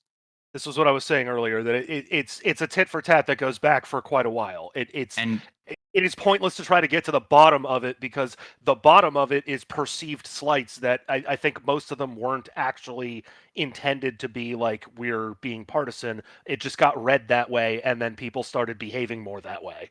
And also, not only was it like in terms of not having a hearing, there's plenty of people that haven't gotten a hearing. Obama was the first one to ever hold up a pick that long without withdrawing them. Most presidents withdraw their picks before, like they go, yeah, this isn't working, and they withdraw them. Well, when was the last time they hadn't voted on one prior to that? I think it was like a long ass time ago, wasn't it? Well, I think under Bush, what was her face? She didn't get a vote. He withdrew her pick. It's like after a month, they're like, yeah, the answer was basically going to be no, and so he withdrew his pick. We're also only on President 47. Like how many? But he didn't. The sample size is low because we haven't had that many chances for this to happen in the entire history of the country. Like it's extremely rare, because the thing is, you don't normally have deaths. You have normally a justice will retire when the Senate and the president are in lockstep, when they're on the same party. That's why Reagan was the last time, and Reagan was friends with the minority party leader. It took that, like, that's how rare this is. So that's also one reason where it goes, it's going to be hard for you to punish Republicans in the same way, because you're going to need to have a situation where there's a Republican president, a Senate controlled by the Democrats, and then you're going to need to have a death from a conservative justice. That's a very good luck. Like 100 years, you might get that maybe. Yeah. And so unfortunately, and the same thing that we don't know because go ahead. Sorry. No, just some housekeeping stuff. Twitch viewers, I'm gonna have someone jump on, who has some big thoughts and a camera, which I think this camera is this is lacking. But to do that, unfortunately, dear Twitch viewers, I'm gonna have to stop my Twitch streams. So I'm gonna give you a link to if my mods in there can give links to my YouTube chat. So you guys can kind of move on over. Please do. I bet I know who this is. I can only guess. It's Hassan. Yeah, Hassan, exactly. Oh yeah. He hasn't finished dealing out his ban yet. So yeah, sorry Twitchers. Thanks, you troll. So just start herding on over, and yeah. Anyway. Okay, sorry about that. Continue. Thank you, Nair, for providing the link. Yeah.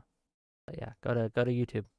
And also, if it gets too crowded, I can take off if you guys. No, you're fine. If we're having a discussion, and I think this guy's going to disagree with you a lot more than gotcha. Going to disagree with other people, but I could be wrong. I guess again, like this idea, this frustrates me because yes, I think that the Republicans are worse than the Democrats overall. I think Democrats are better than Republicans overall. But this idea that we just ignore any bad thing Democrats do is leading us to a point where no one trusts us. The country does not. I think, can we all agree at least that 2024 election, showcase that the electorate does not trust the Democrats. Can we just agree? Right? Whether they Yes. should or shouldn't doesn't matter. They Yeah. don't. Can we agree on that? Yes. Okay.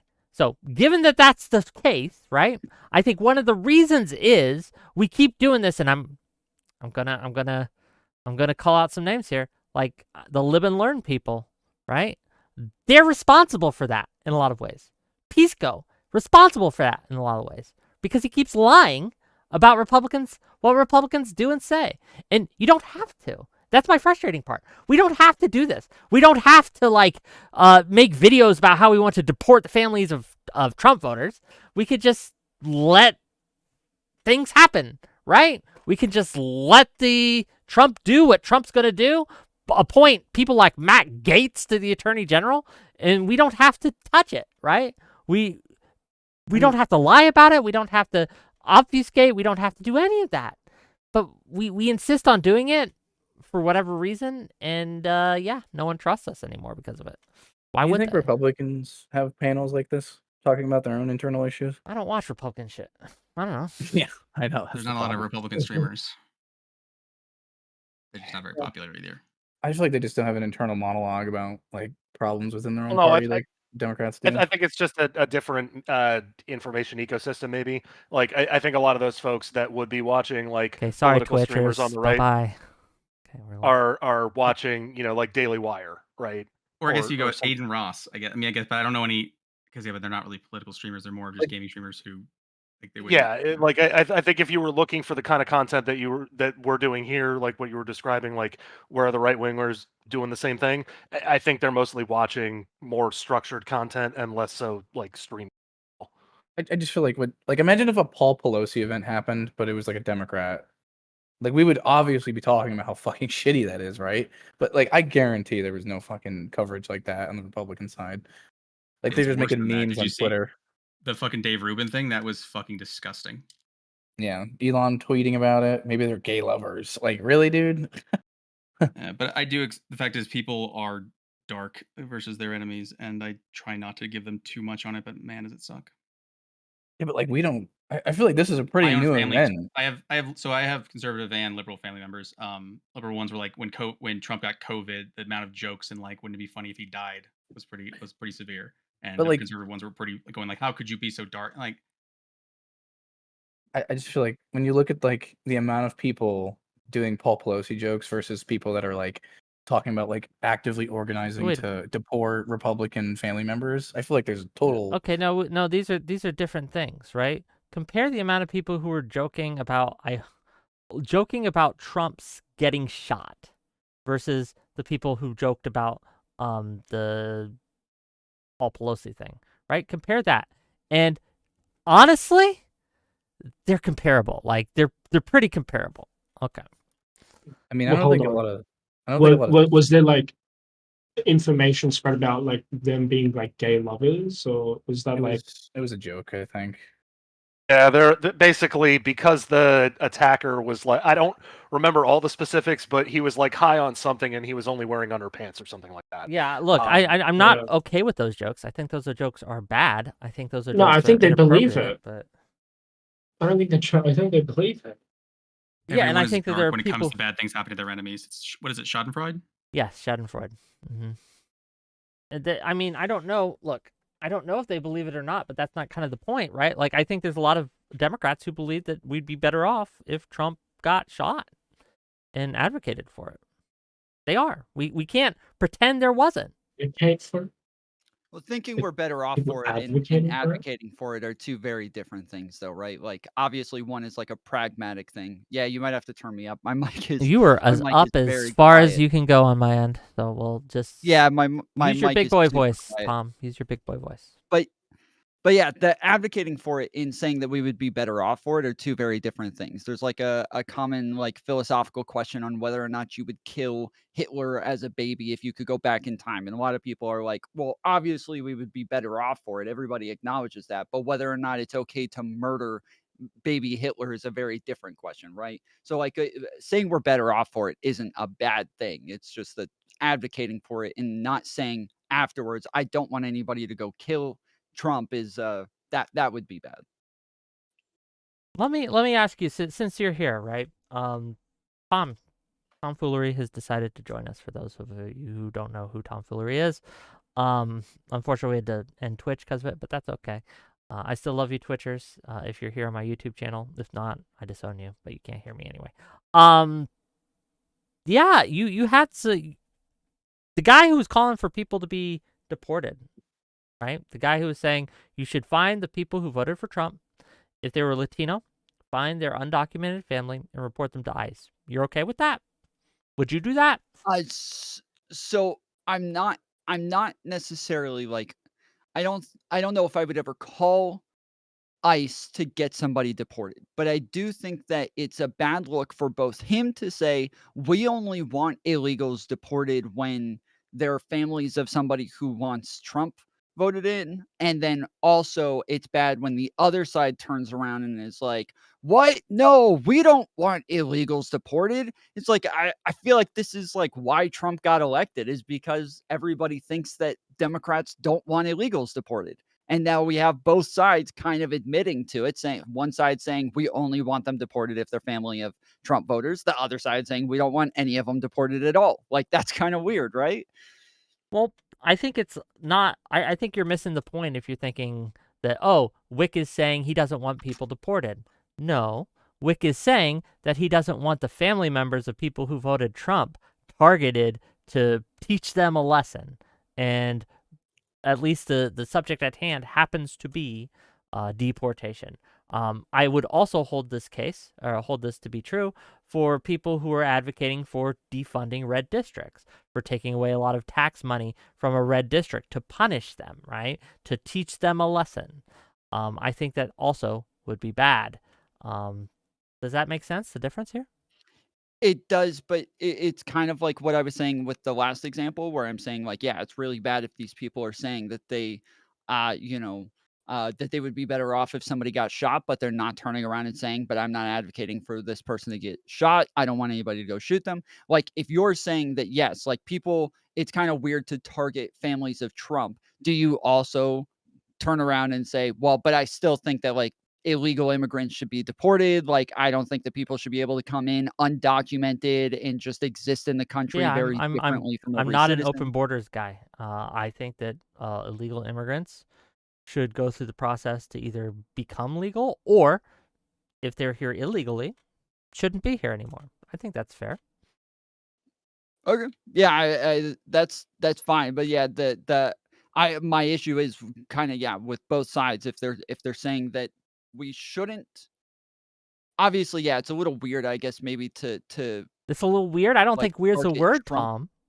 Tom. I think it's a little weird to target Trump voters' families. They're family I do members, think right? it's a little weird.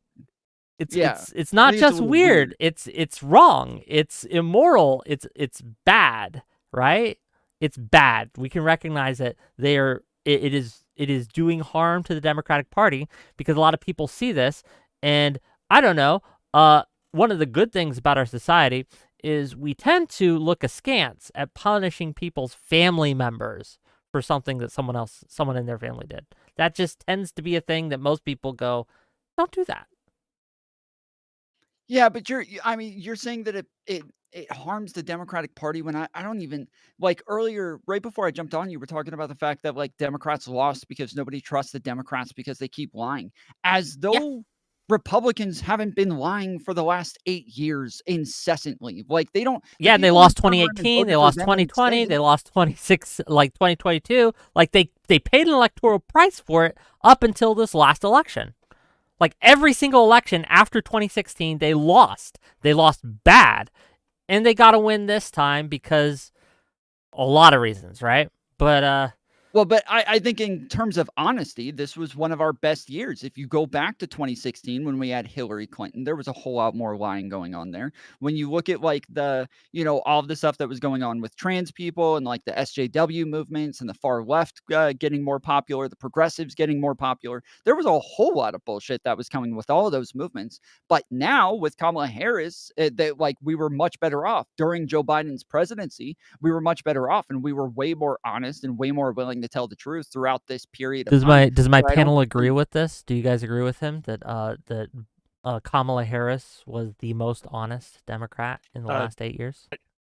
I do have a thought on it. I'm not going to challenge whether or not she was the most honest, but I was pointing this out earlier today. I think it was today that like the number one word that people associate with politicians, all politicians, right? Not just Harris, not just Trump, all politicians, number one word, liar or dishonest. So like it's one thing to say we were the most honest, it's another thing to reckon with the idea that, you know, people's baked in perception is already that they don't trust you. Like you need to, It's not if you're baked going to in. run on being honest, you got to really lean into that.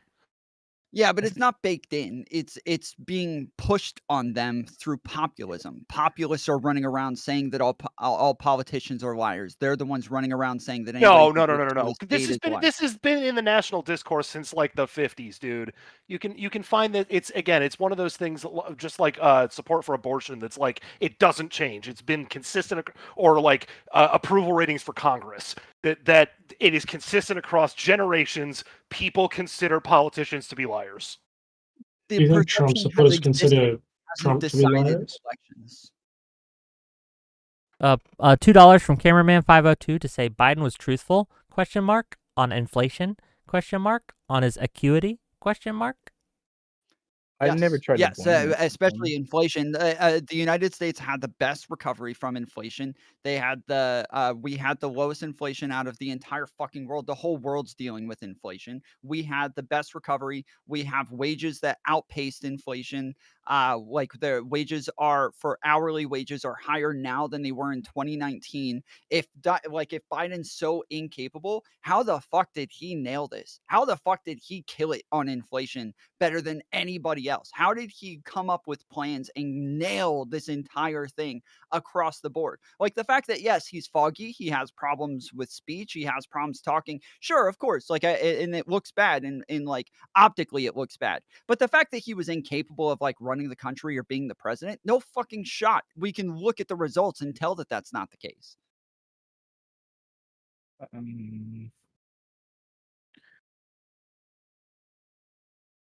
Yeah, I agree. Okay, great. We got it. We Tom I was came kinda in, close. got Well, it's more agreement saying- from the panel. Okay, great.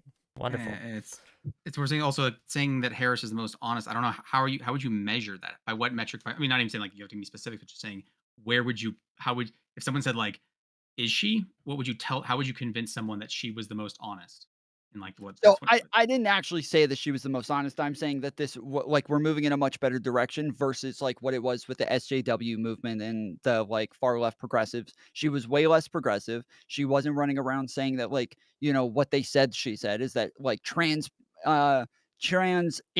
furry immigrants need to be able to transition into a fucking wheelchair or a dinosaur, or like while they're in prison. Like she didn't say any of this shit, but like that's what they kept like characterizing her as saying, and saying that this is who she was. But she wasn't that person. She wasn't running around saying that she was going to take their guns and then denying whether or not she was going to take their guns. She wasn't doing a lot of the shit that like Democrats get accused of all the time, or the biggest like optical L's for Democrats every single election. She didn't do any of that stuff. She was way better at like being able to like kind of pull back from a lot of that.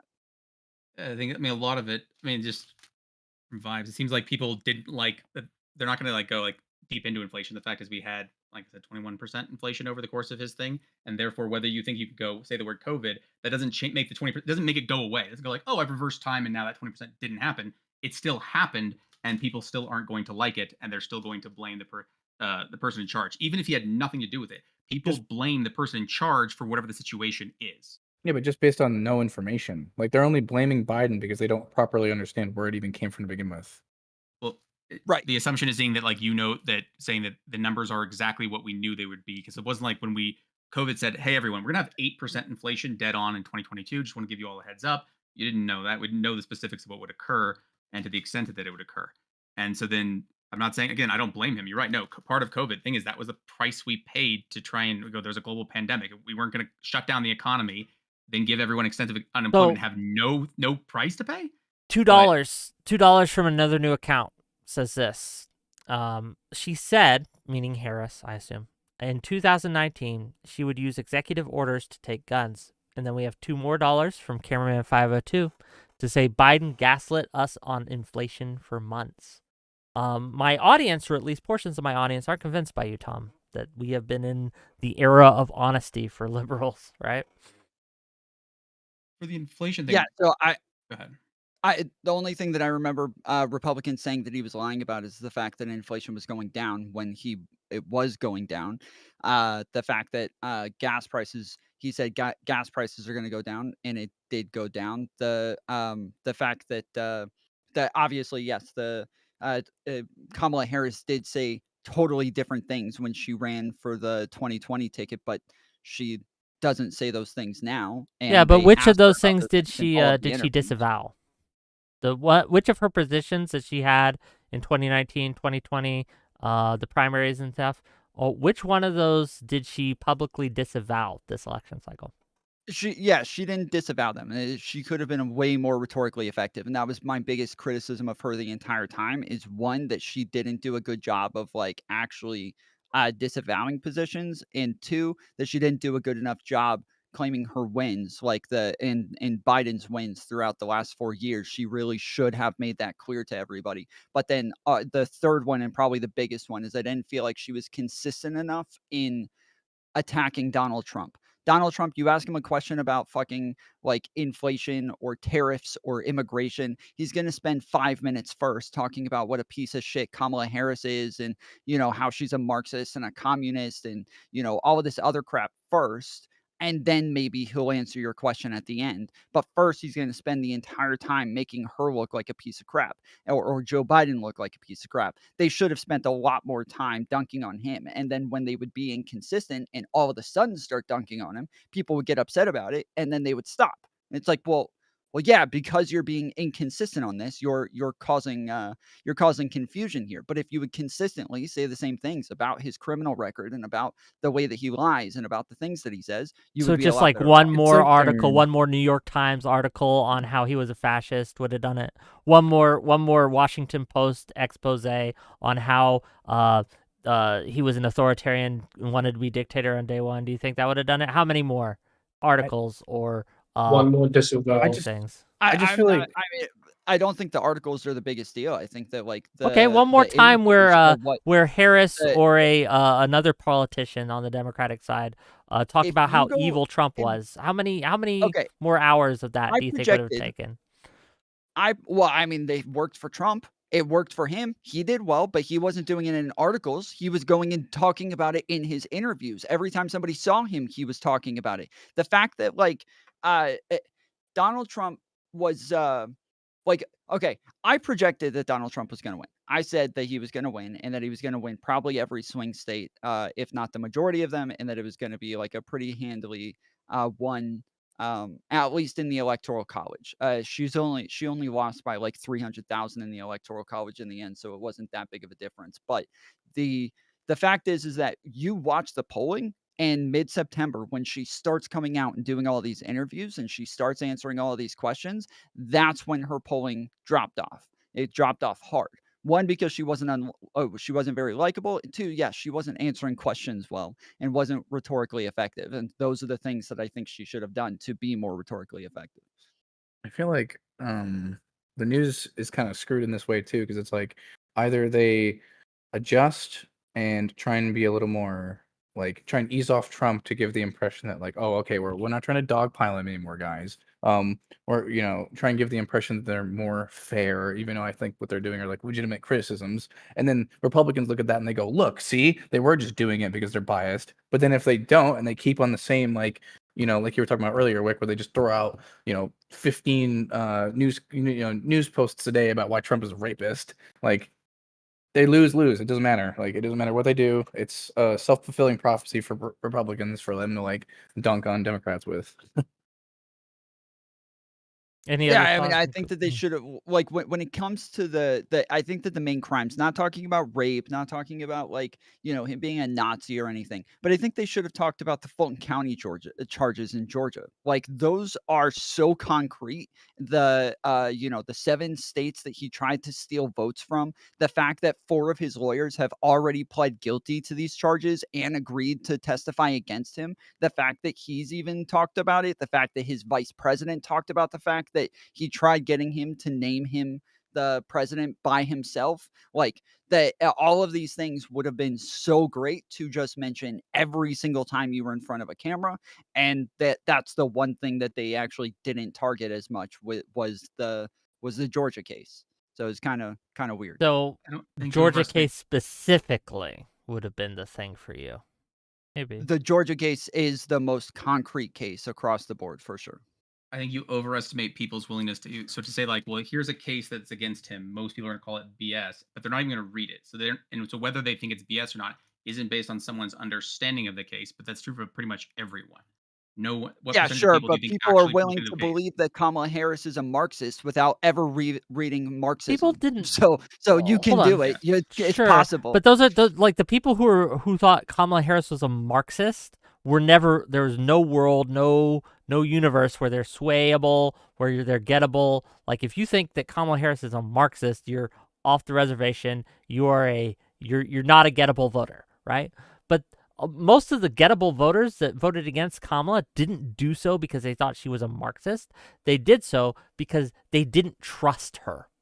They didn't trust her for a variety of reasons, which we talked about, right? Like I am unconvinced, and I remain unconvinced that by focusing on Trump bad more would have moved the needle. I don't think it would have, right? No matter how you do it, no matter what angle you took, like people already understood that Trump was bad. What we needed to do, and what I think that Kamala Harris failed to do, and look, there's a lot of reasons she lost, a lot, but I think this is a factor.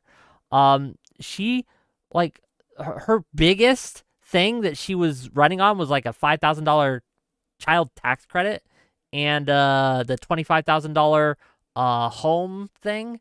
People just were like, okay. It wasn't She was ahead in all the polls. selling Right? Like, we're aware that anyone, right? like Yeah, but I There's don't some like Monday the night- polls were kind of bullshit. Honestly, I didn't like. thing is that it's a there's no without are not knowing bullshit. specifically why people chose ultimately made their decision. You need to figure out, okay, so if we'd done this court case without a change their mind, if it wasn't the reason why they didn't do it, then it wasn't gonna be a reason why they suddenly changed their vote.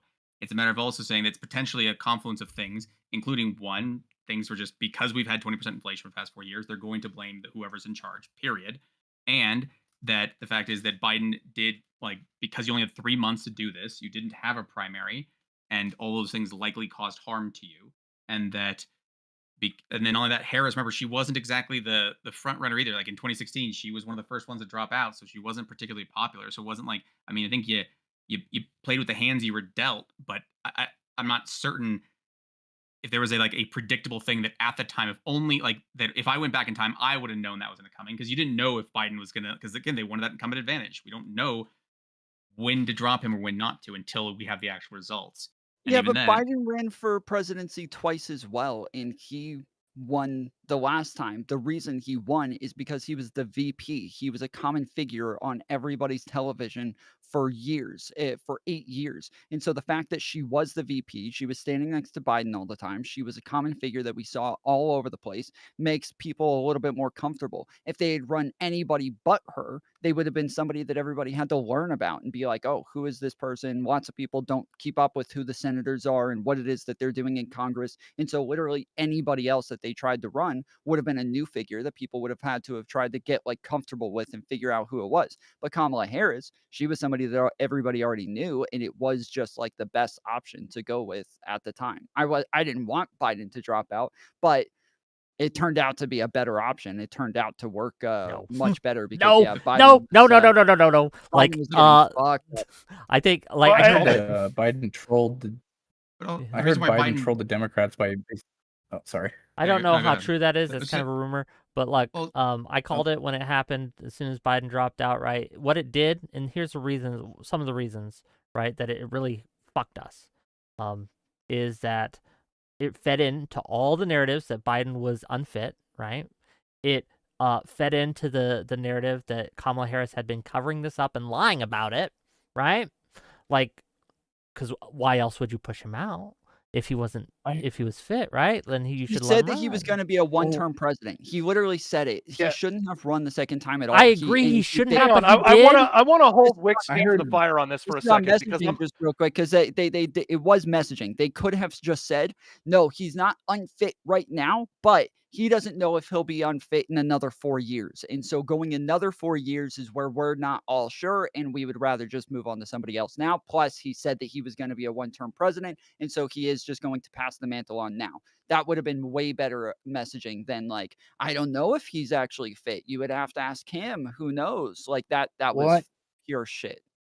I heard he Yeah, had trolled totally with the Tom on that. entire Democrat Party by like basically endorsing Kamala, and like that kind of ruined That their is the chances of rumor. having, The like, rumor open going primaries. around is that, It is a that Nancy rumor. Pelosi, Obama, and a few others wanted an open primary, but that Biden put the kibitz on that by releasing an endorsement 30 minutes after he released his resignation Hilarious letter. if true. Right? But even for Now, that, I don't know if even that's hang true. on. but Wick, that's the rumor. I really do want to hold your feet to the fire on this because I sniped you at this on Twitter and we're on the panel, so I want to hold you to account on this because Go you for have been running around saying I made this accurate prediction about Yes. how if Biden dropped out We would that we would lose, And we and did. I said to you And we I lost don't think you get worse than special- I thought, I don't- honestly. Hang on. I'll be quick, but I'm framing this. I said you don't get any special credit for being right by accident, that you were already on the path to lose.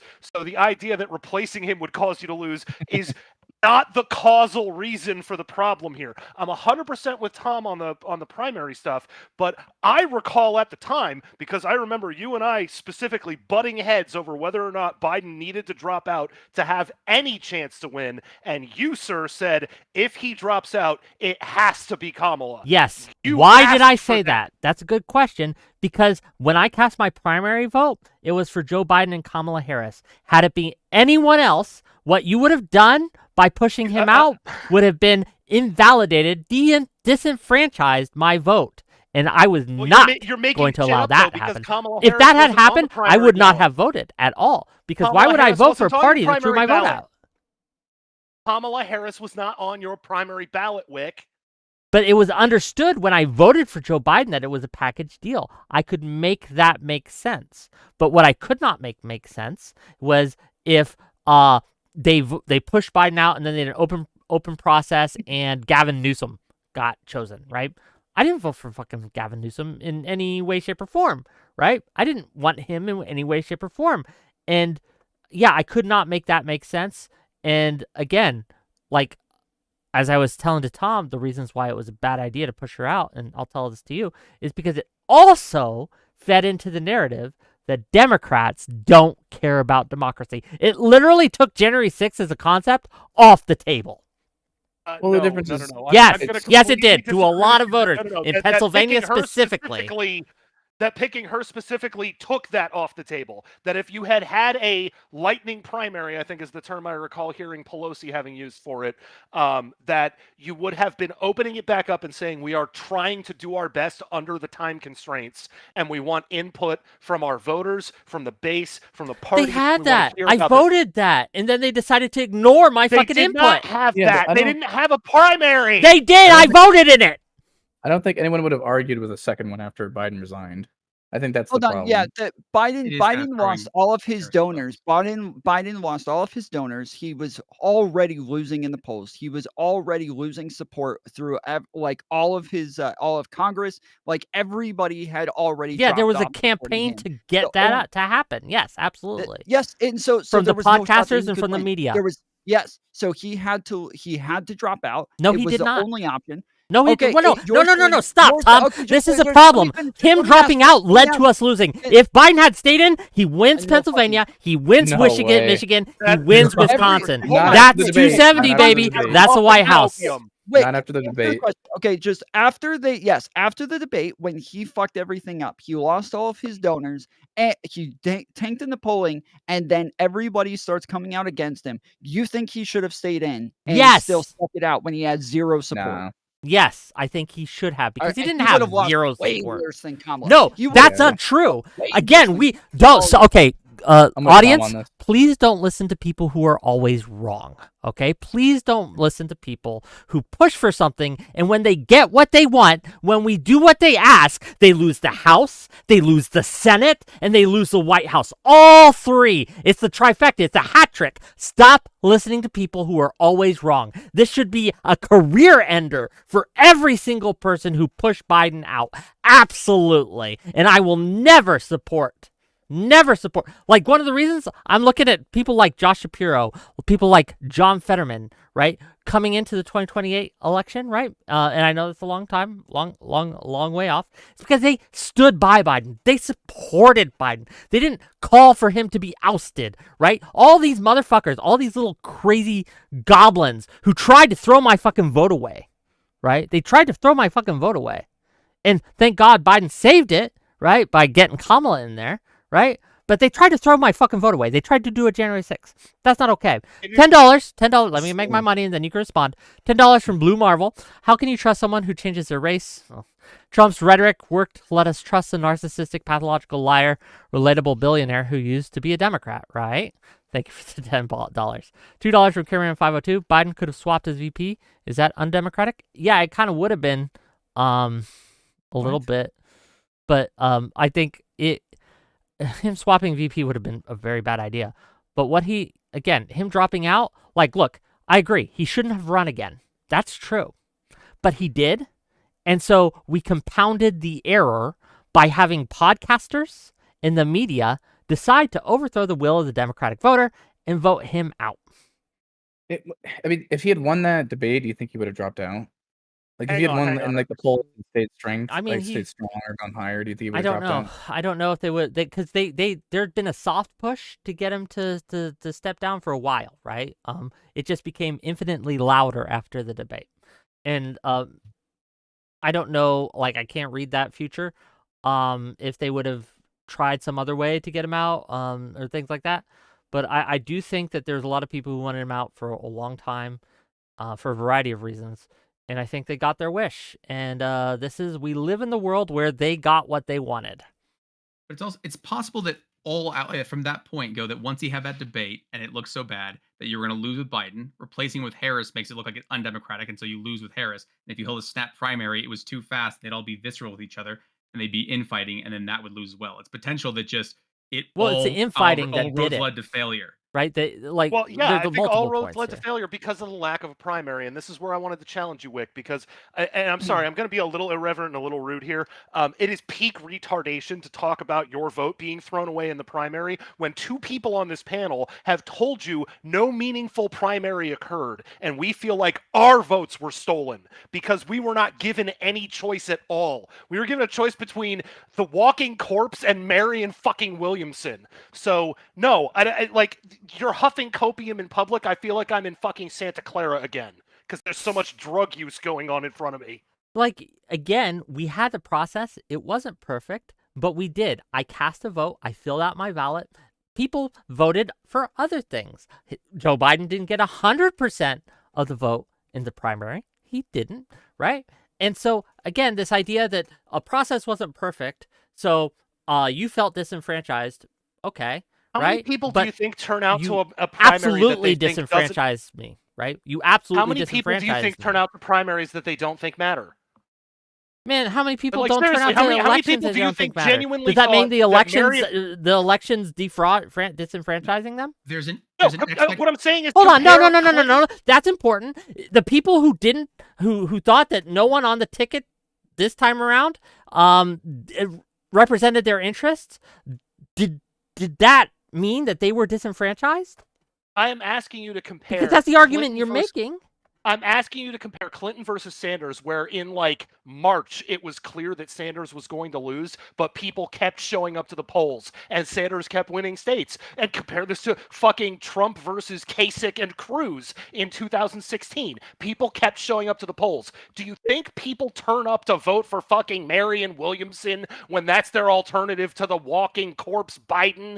Do you really think people are going to waste their time going down, trundling down to the polls to vote for a write-in candidate? Like, then be mad at the people who didn't run against him. Generally win. Be mad at the people who didn't run against him. I feel like everyone was just freaking the fuck out after those after the debate ended and like the polls started shifting and like none of the Democrats communicated at all. Here, yeah, no, you're correct.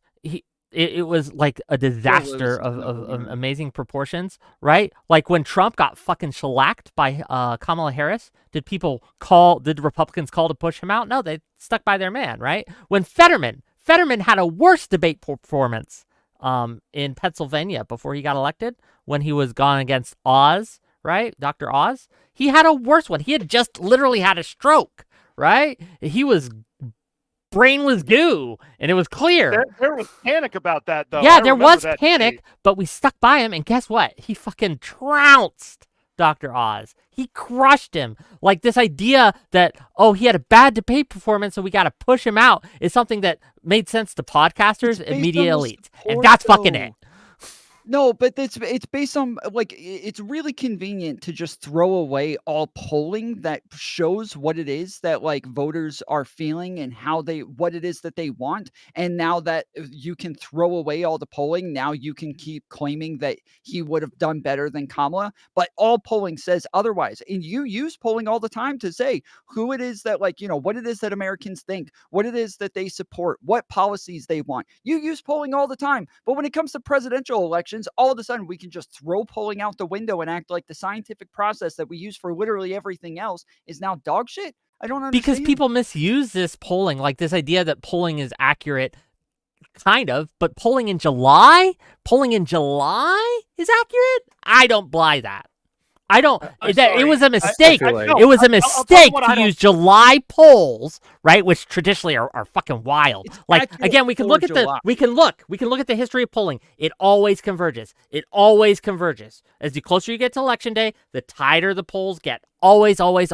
We saw it this time. We saw it last time. We saw it 2022, 2020, 2018, 2016, 2014, 2012, going back for fucking ever, right? And then we are using a July poll to make these kinds of decisions. That was crazy. No, you're No, talking Wick, about crazy. polling. Okay, You're talking let me about ask you this, national polling. Tom. I'll ask you this, Tom. Okay, so next time goes around, we have a Democratic primary in 2028. They have a debate, and our guy gets trounced, and suddenly he's down 15 points in the polls. Do you push the button to force whoever it is that we have nominated out because of their poor polling performance? If they want to drop out, Biden didn't. If they have no support, you have no idea if Biden wanted to. You have no fucking idea. But He the said fact that he he didn't lost all want. his support- He said over and over he didn't want to. What do you mean I don't have any idea? This is something he made very, very clear. when in circumstances, yes, where you all of a sudden realize that there's no fucking shot that you can win and that you have no support, you have no donors, and that you have lost all ability to even compete in the race, you not only should drop out, you have a responsibility to your party. And Okay, to the guy your doesn't. voters Do you to force him drop out? and move aside. The guy who won the No. primary process, right? He got the delegates. He became the presumptive nominee, right? Do you force him out? Because he had a couple bad polls. If they've already been through like the Democratic convention and he's already been No, picked for he the hasn't. general It election, happened in July then- again. okay, He's then, presumptive yeah, nominee though.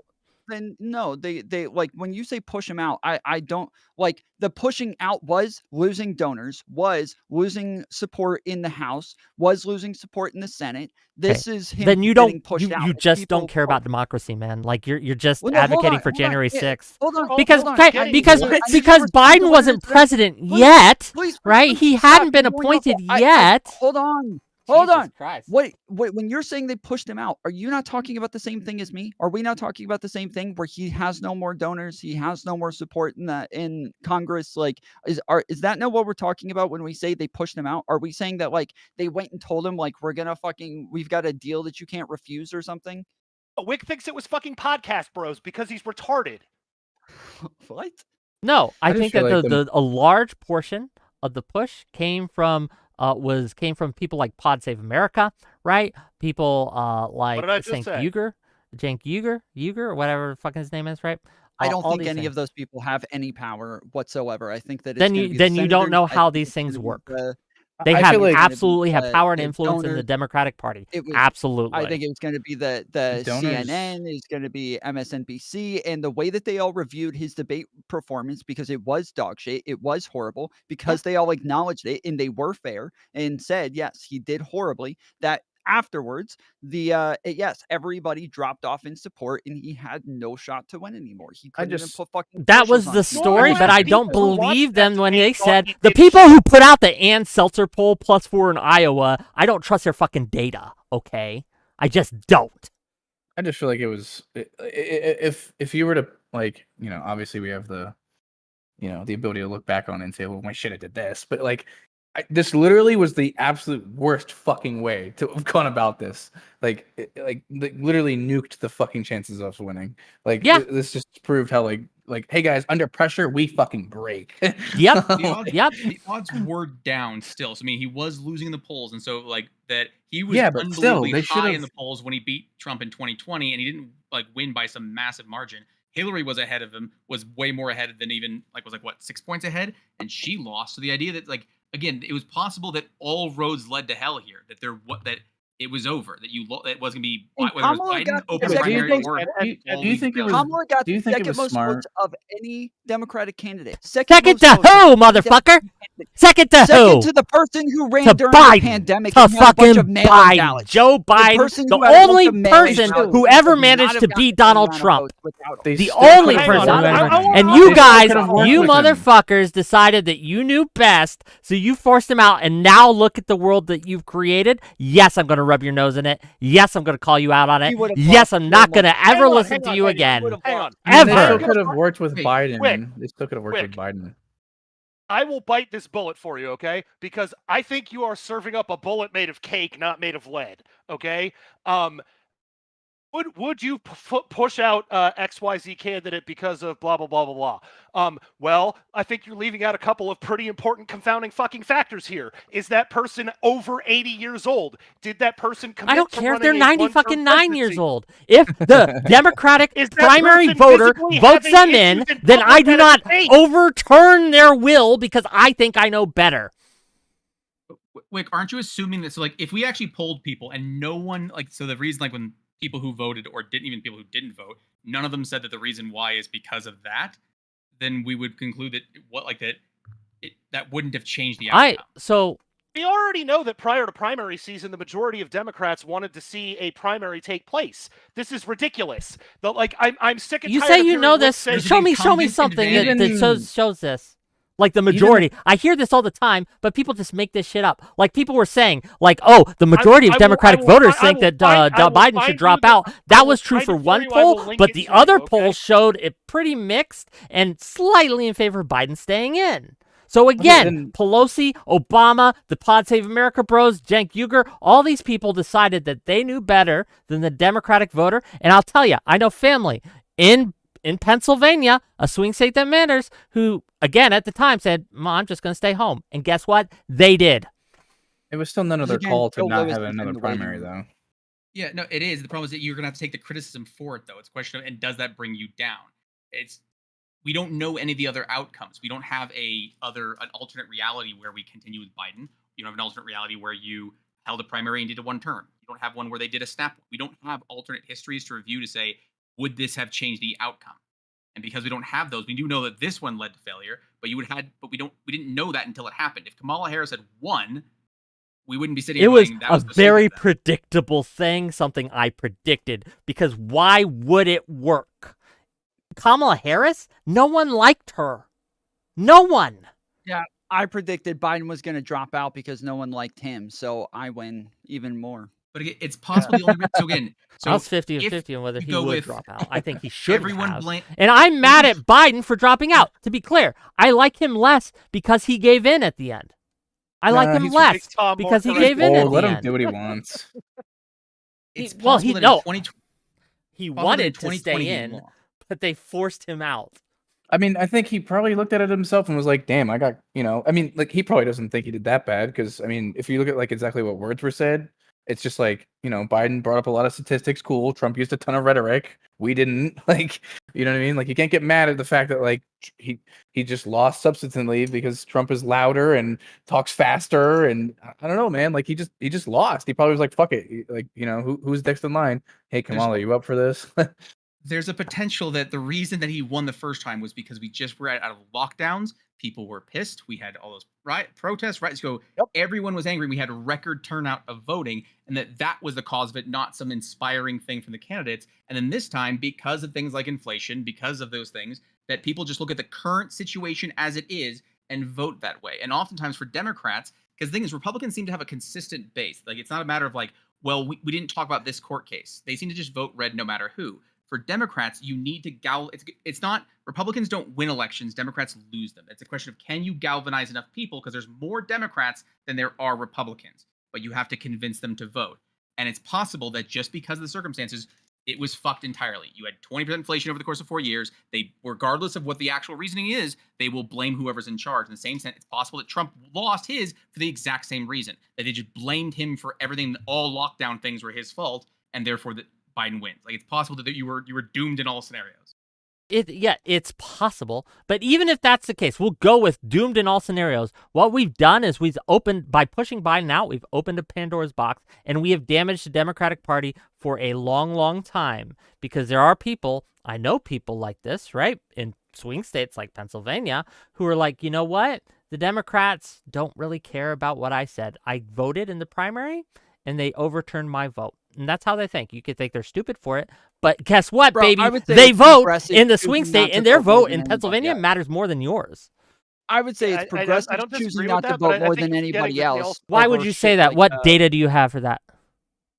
That I don't have data. I have okay, so you're just okay. You don't have exit polls on people who don't vote. Yeah, correct. Yeah, I was just gonna say, you just told a fucking anecdote about your family. Like, what are you doing talking about? Do you have an anecdote you can give me? I can look at the fact that there were movements under the progressive movement for not voting because Kamala Harris was going to be more genocidal than Donald Trump, or the fact that she didn't pander to progressives enough and have enough progressive policies to where she didn't earn their votes, or to where she didn't talk about trans issues enough. Let's talk about Mike from PA. You guys know Mike from PA, Central Committee guy, right? He said that she chose Tim Walz, right, as a VP pick, that he would vote for Kamala Harris. And guess what happened? He a month later said, "There's no way I'm voting for Kamala Harris." I know, because they just fucking lie, right? I know. Another out of your hand thing is the fact that because of Israel-Palestine, Trump could go deep throat Israel and lose no support. The problem is for Democrats, whichever side, if you took a strong stance either way, you were going to lose support. There's people that the pro-Palestinian side's all on the left. However, there are a lot of pro-Israel people on the left as well. If you all abandoned Israel, you would have lost other people. While the Republicans could just go, oh, we support Israel, and get all of their voters. But like there was a lot of circumstances that kind of just were doomed against. Look, yes, it was going to be an uphill battle no matter what, right? No matter what, because of circumstances. But I reject the two things. I reject the fact that there's no way we could have won. I've heard people say this, right? That there's nothing we could have done differently because of inflation. We were fucked. So that's why we lost. There's no other factor. I reject that. I think that, again, as uphill as this was, 2% in 3 states, right? So 2% in Pennsylvania, 2% in Michigan, and 2% in Washington. If you flip that, then Kamala Harris would be president-elect, right? There was absolutely things we could have done, Harris could have done, her campaign could have done, that would have moved the needle. I reject anyone saying anything else otherwise. And 2, right? People who are saying that Kamala Harris ran to the center, no one believes that. Like, the centrists don't believe that. No centrist felt appealed to, right? Like, it just, anyone saying that doesn't know a centrist. It's potential. What I'm saying is, imagine a flashpoint at the, like, so here we have Biden has failed, like, the bad debate, dropping in polls. You have 3 doors in front of you. One is continue with Biden. Another one is switch to Harris. And the third one is snap primary. We only can open one door, and we opened up Harris and go, what behind it is Donald Trump. But the other 2 doors, you're right. We don't know what was behind those doors. And if we had opened up one of those, so if we had kept with Biden or you guys have kept Biden, and then you open that door and that also was Trump, then people will be saying he should have dropped out. I told you it was so predictable. You should have gone with Harris. She would have won. And so there's always, because we just don't have those answers. It's potential that there's answers there. I'm just saying we can't conclude like that cost it. We don't have the other doors open. I feel like But all Biden data definitely we have would. says that Biden didn't have a chance. All data we have says that Biden was already done. He already didn't Yeah, have a they were Wick slam dunking him on the fucking inflation part of that. Like he was always going to lose. But Wick was actually, I didn't even think of this, and I'm glad Wick brought it up. Messaging from Harris. They always narrow that he's right. So saying that he's down now, if that narrows again, because again, she was up like 8 points when she first came in, and it narrows. And so for this far out, and we have a pattern of narrowing. Just because someone's behind doesn't mean they're losing. Trump was behind. Trump was behind Biden. There's always someone behind, but that doesn't mean that person necessarily loses. And so, especially when you're 3 months out, people point to Biden's favorability, like, oh, Biden had such low favorability. Trump had such low favorability. It didn't fucking matter. Like we're chasing metrics that don't actually matter.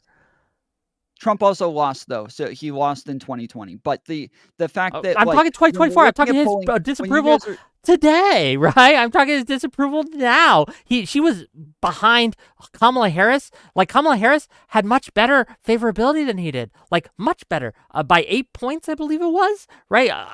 Good amount. It didn't matter. No one cares. The problem is that when we're looking at polling and we're talking about like how much Biden was up or down versus how much Harris was up or down, when we're looking at swing states, that's what matters. And Biden was down not just nationally, but he was down in swing states by them. Yes, in July, but that's like at the time you can only go on what it is that you have. And if it was after the debate. If you have to make a decision before the fucking DNC, then that's the decision you make is to make sure that you back Biden and get those numbers back, to campaign to make sure that you flip those polls. But what they did was they took something where we might have lost and turned it into a definite loss. I think you're. That's what you're hoping. I was with you. I didn't want him to drop out. I thought it was a horrible decision for him to drop out. I thought that this was for sure going to be a train wreck. And I have to admit that I was wrong. I was wrong. It was a train wreck. What are you talking about? She did way better than Biden would have done. If he had stayed in after that poll, if he had stayed in after that debate and like just kept doing the same thing, it would have been so much worse, Wick. Come on, man. It would not have. But once he did drop out and Kamala Harris was, you probably, like, at that point, you probably don't keep going like, guys, this is a failure, At that point, you probably should rally to try, because that'd be your best effort. Because the only way she would win is if everyone rallied. did. I voted for Harris. I'm on our record voted for Harris. I tried to get Harris in, right? But like it just. I don't think the party rallied very well. Under the circumstances, again, 3 months out, using someone that you didn't actually hold a primary for, and she dropped out in 2016 early on because no one liked her. You did pretty damn good, like all things considered. I still feel like running a primary and like picking whoever the public liked the best probably would have worked out better. That would have worked out worse, right? Like, Biden would win, but Biden couldn't handle a primary. Run against Harris. Everybody was allowed to run against Harris. If Shapiro and all these other people wanted to, they could have, and then they could have had like contention within the Democratic convention. They didn't, because Kamala came out. She was smart about it. She came out and said, I am the nominee. Then Biden backed her and gave her his endorsement. Then everybody else just looked around and they were like, well, we're probably better off just going with one candidate now and not splitting everything up last minute. So let's just get all of the support behind her, instead of having some people want Shapiro, some people want, I don't know, Marianne again, and then they're all mad that their first pick didn't get in. So now they don't want to vote for either one. So let's just go with one candidate and just put everybody's support behind her. And they did the right thing. I think that Kamala was smart about the way that she ran it. And then everybody else was smart about the decisions they made following. Biden was smart about dropping out.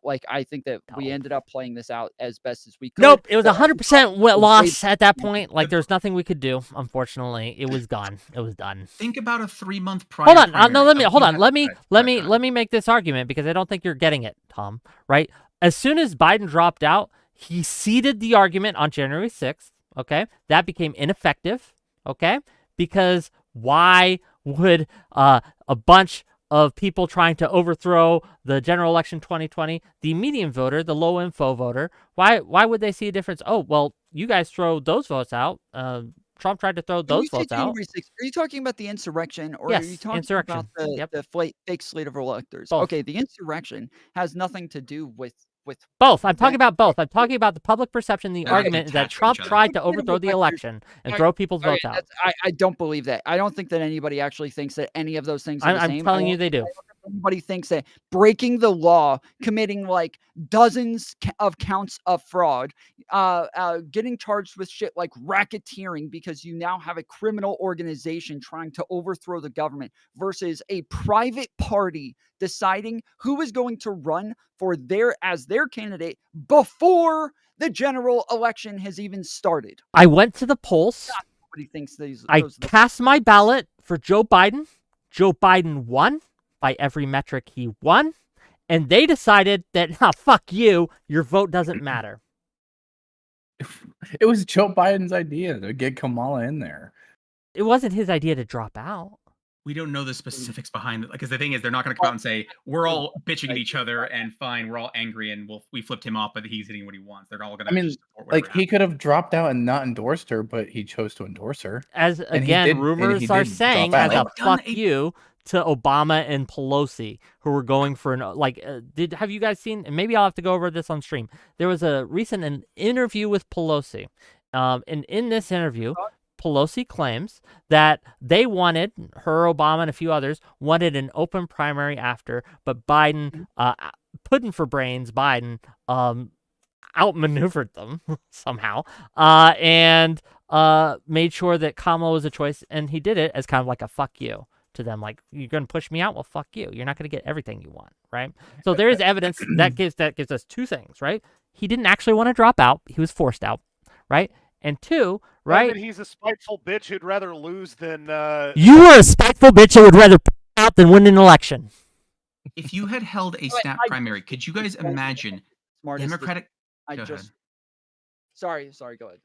Let's say that if you had held a snap primary 3 months out, if you had, like, let's say 4 candidates, all, instead of attacking Trump, you had them attacking each other, and Trump then just taking notes, and Republicans on every single thing you guys just told is shitty about your other candidates 3 months out from the election, and then you have to try and walk that shit back. Let's say it takes a month. So now you have 2 months of shitting on each other, and now giving all that ammo to Trump, not going after Trump, and then you need to somehow convince all of your base to go vote for the people that 3 other candidates that other people liked were all shitting on.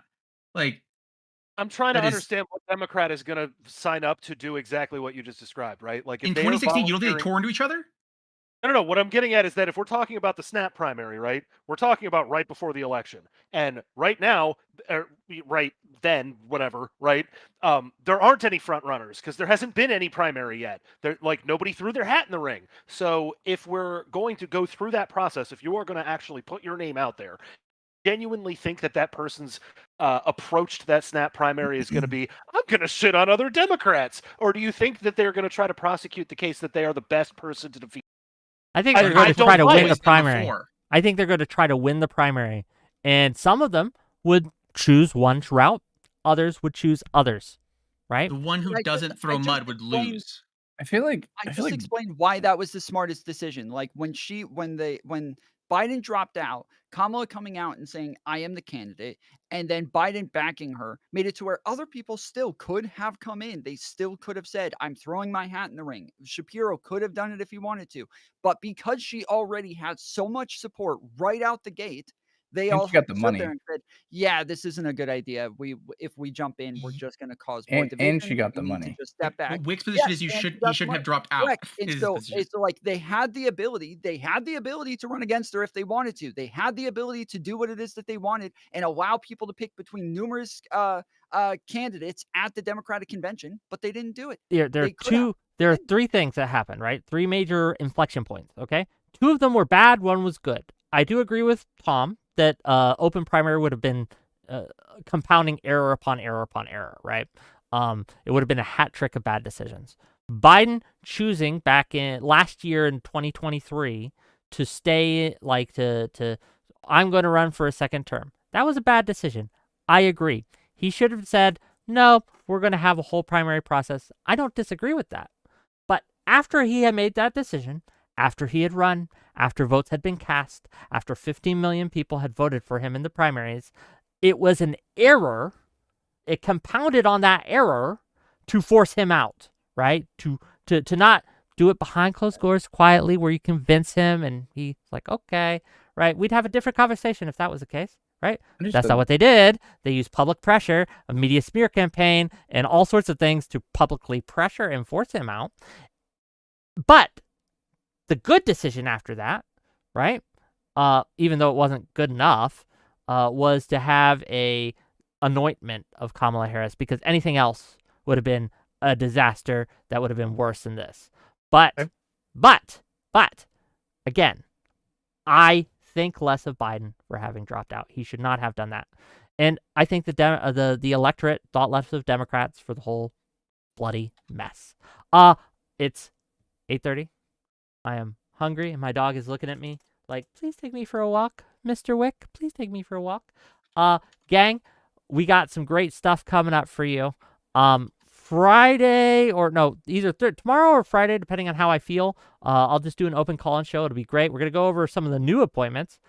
Monday, we're going to have a show on whether or not Elon Musk and Vivek Ramaswamy's Doge Department of Government Efficiency, whether that's going to get off the ground. So that'll be fun on Monday. On Wednesday, we are going to be having a show on the cabinet appointments, Matt Gaetz, Tulsi Gabbard, all the rest. And then Thursday, Brianna Wu and Dev from Short Fat Otaku is going to come on, and we're going to talk about the election together, and that should be fun. So tune in. I'm going to give all these lovely people an outro, and if they want, they could tell you where you can follow them. Please do so. They've taken time to be on my channel, and so please reward them for doing that. If you've enjoyed this content, hit the like button, hit the subscribe. We're going to start with Mr. Cognitive, and we're going to let Tom have the last word. Cognitive, go ahead. Yeah, I think this is a great conversation. Yeah, I agree that we shouldn't take to the extreme and, join the Republicans and their retarded actions, but yeah, you guys can find me at cognitive_pain at Twitter. It's pretty much all I'm on right now. Yeah, thanks guys. Okay, thanks for being here. Really appreciate you. Check them out, gang. Zetsway, please. Been a pleasure as always. I don't have any social or anything, so I'm just a Wick and Destiny viewer. So have a good one. Well, thanks for being here. Thanks for being a viewer. Appreciate you. Principles before politics. Go ahead. Yeah, it's a good chat. Sorry for getting a little heated at moments. This is one that, particularly the issue we came in on, but then also the thing Wick is dying on a hill of silliness is something that also gets me a little heated. But it was great chatting with everybody. If you actually feel like hearing my thoughts, at PrinciplesBP on Twitter, I don't do anything in particular. I just spout off my thoughts. So don't follow me unless you actually enjoyed hearing me talk. Well, give him a check out. Thank you for being here. Really appreciate you. And yeah, I will definitely make you mad on occasion, but that's okay. Parth, give us what you got. Hey, you can find me on Twitter at consumer of JOI. That does mean what you're thinking. And I talk about mostly Australian politics now because there's an election coming up. So, but yeah, thank you for having me. It was super fun. At the start, arguing for the deportation stuff, and fun listening on the Biden 1 versus 4 Biden's biggest supporter. I am his So I strongest appreciate supporter. you. No, check him out. And yeah, we did get a lot off topic from the revenge of the left, right? But I hope you guys enjoyed the conversation anyway. Last but certainly not least, Tom Fuller. Give us a go. Yeah, I appreciate you cutting off Twitch for me to come on here. It was fun. I did just start my stream, so if anybody's still looking for content, we're gonna be streaming for another probably I'll 7 to stream into 8 you or hours. whatever. But go ahead, give your Nice. But yeah, we're gonna be. My name's Tom. I go by Tom Fuller Show on YouTube. We're gonna be covering the Piers Morgan debate with David Pakman and Brianna Wu and all those other people that were on there today. We're going to go over some of Trump's picks. We're going to go over Candace Owens saying that Donald Trump is being attacked by the deep state and they're all coming after him, and we might even go over some of a Destiny debate as well. So we got a lot coming up, and then we're also going to do call-ins as well. So yeah, if you're looking to disagree with anything that I have to say, you can call in on my show as well. Appreciate it, Wick. Oh, no problem. Thanks for dropping on. I can't always ditch Twitch for you, but it's been a while since I've had Tom on, so I was like, you know what? Let's see what he has to say. And I appreciate you coming in. We'll end, and I'll see you guys either tomorrow or Friday. We'll find out. Depends how I feel. I'll see you guys later. Bye.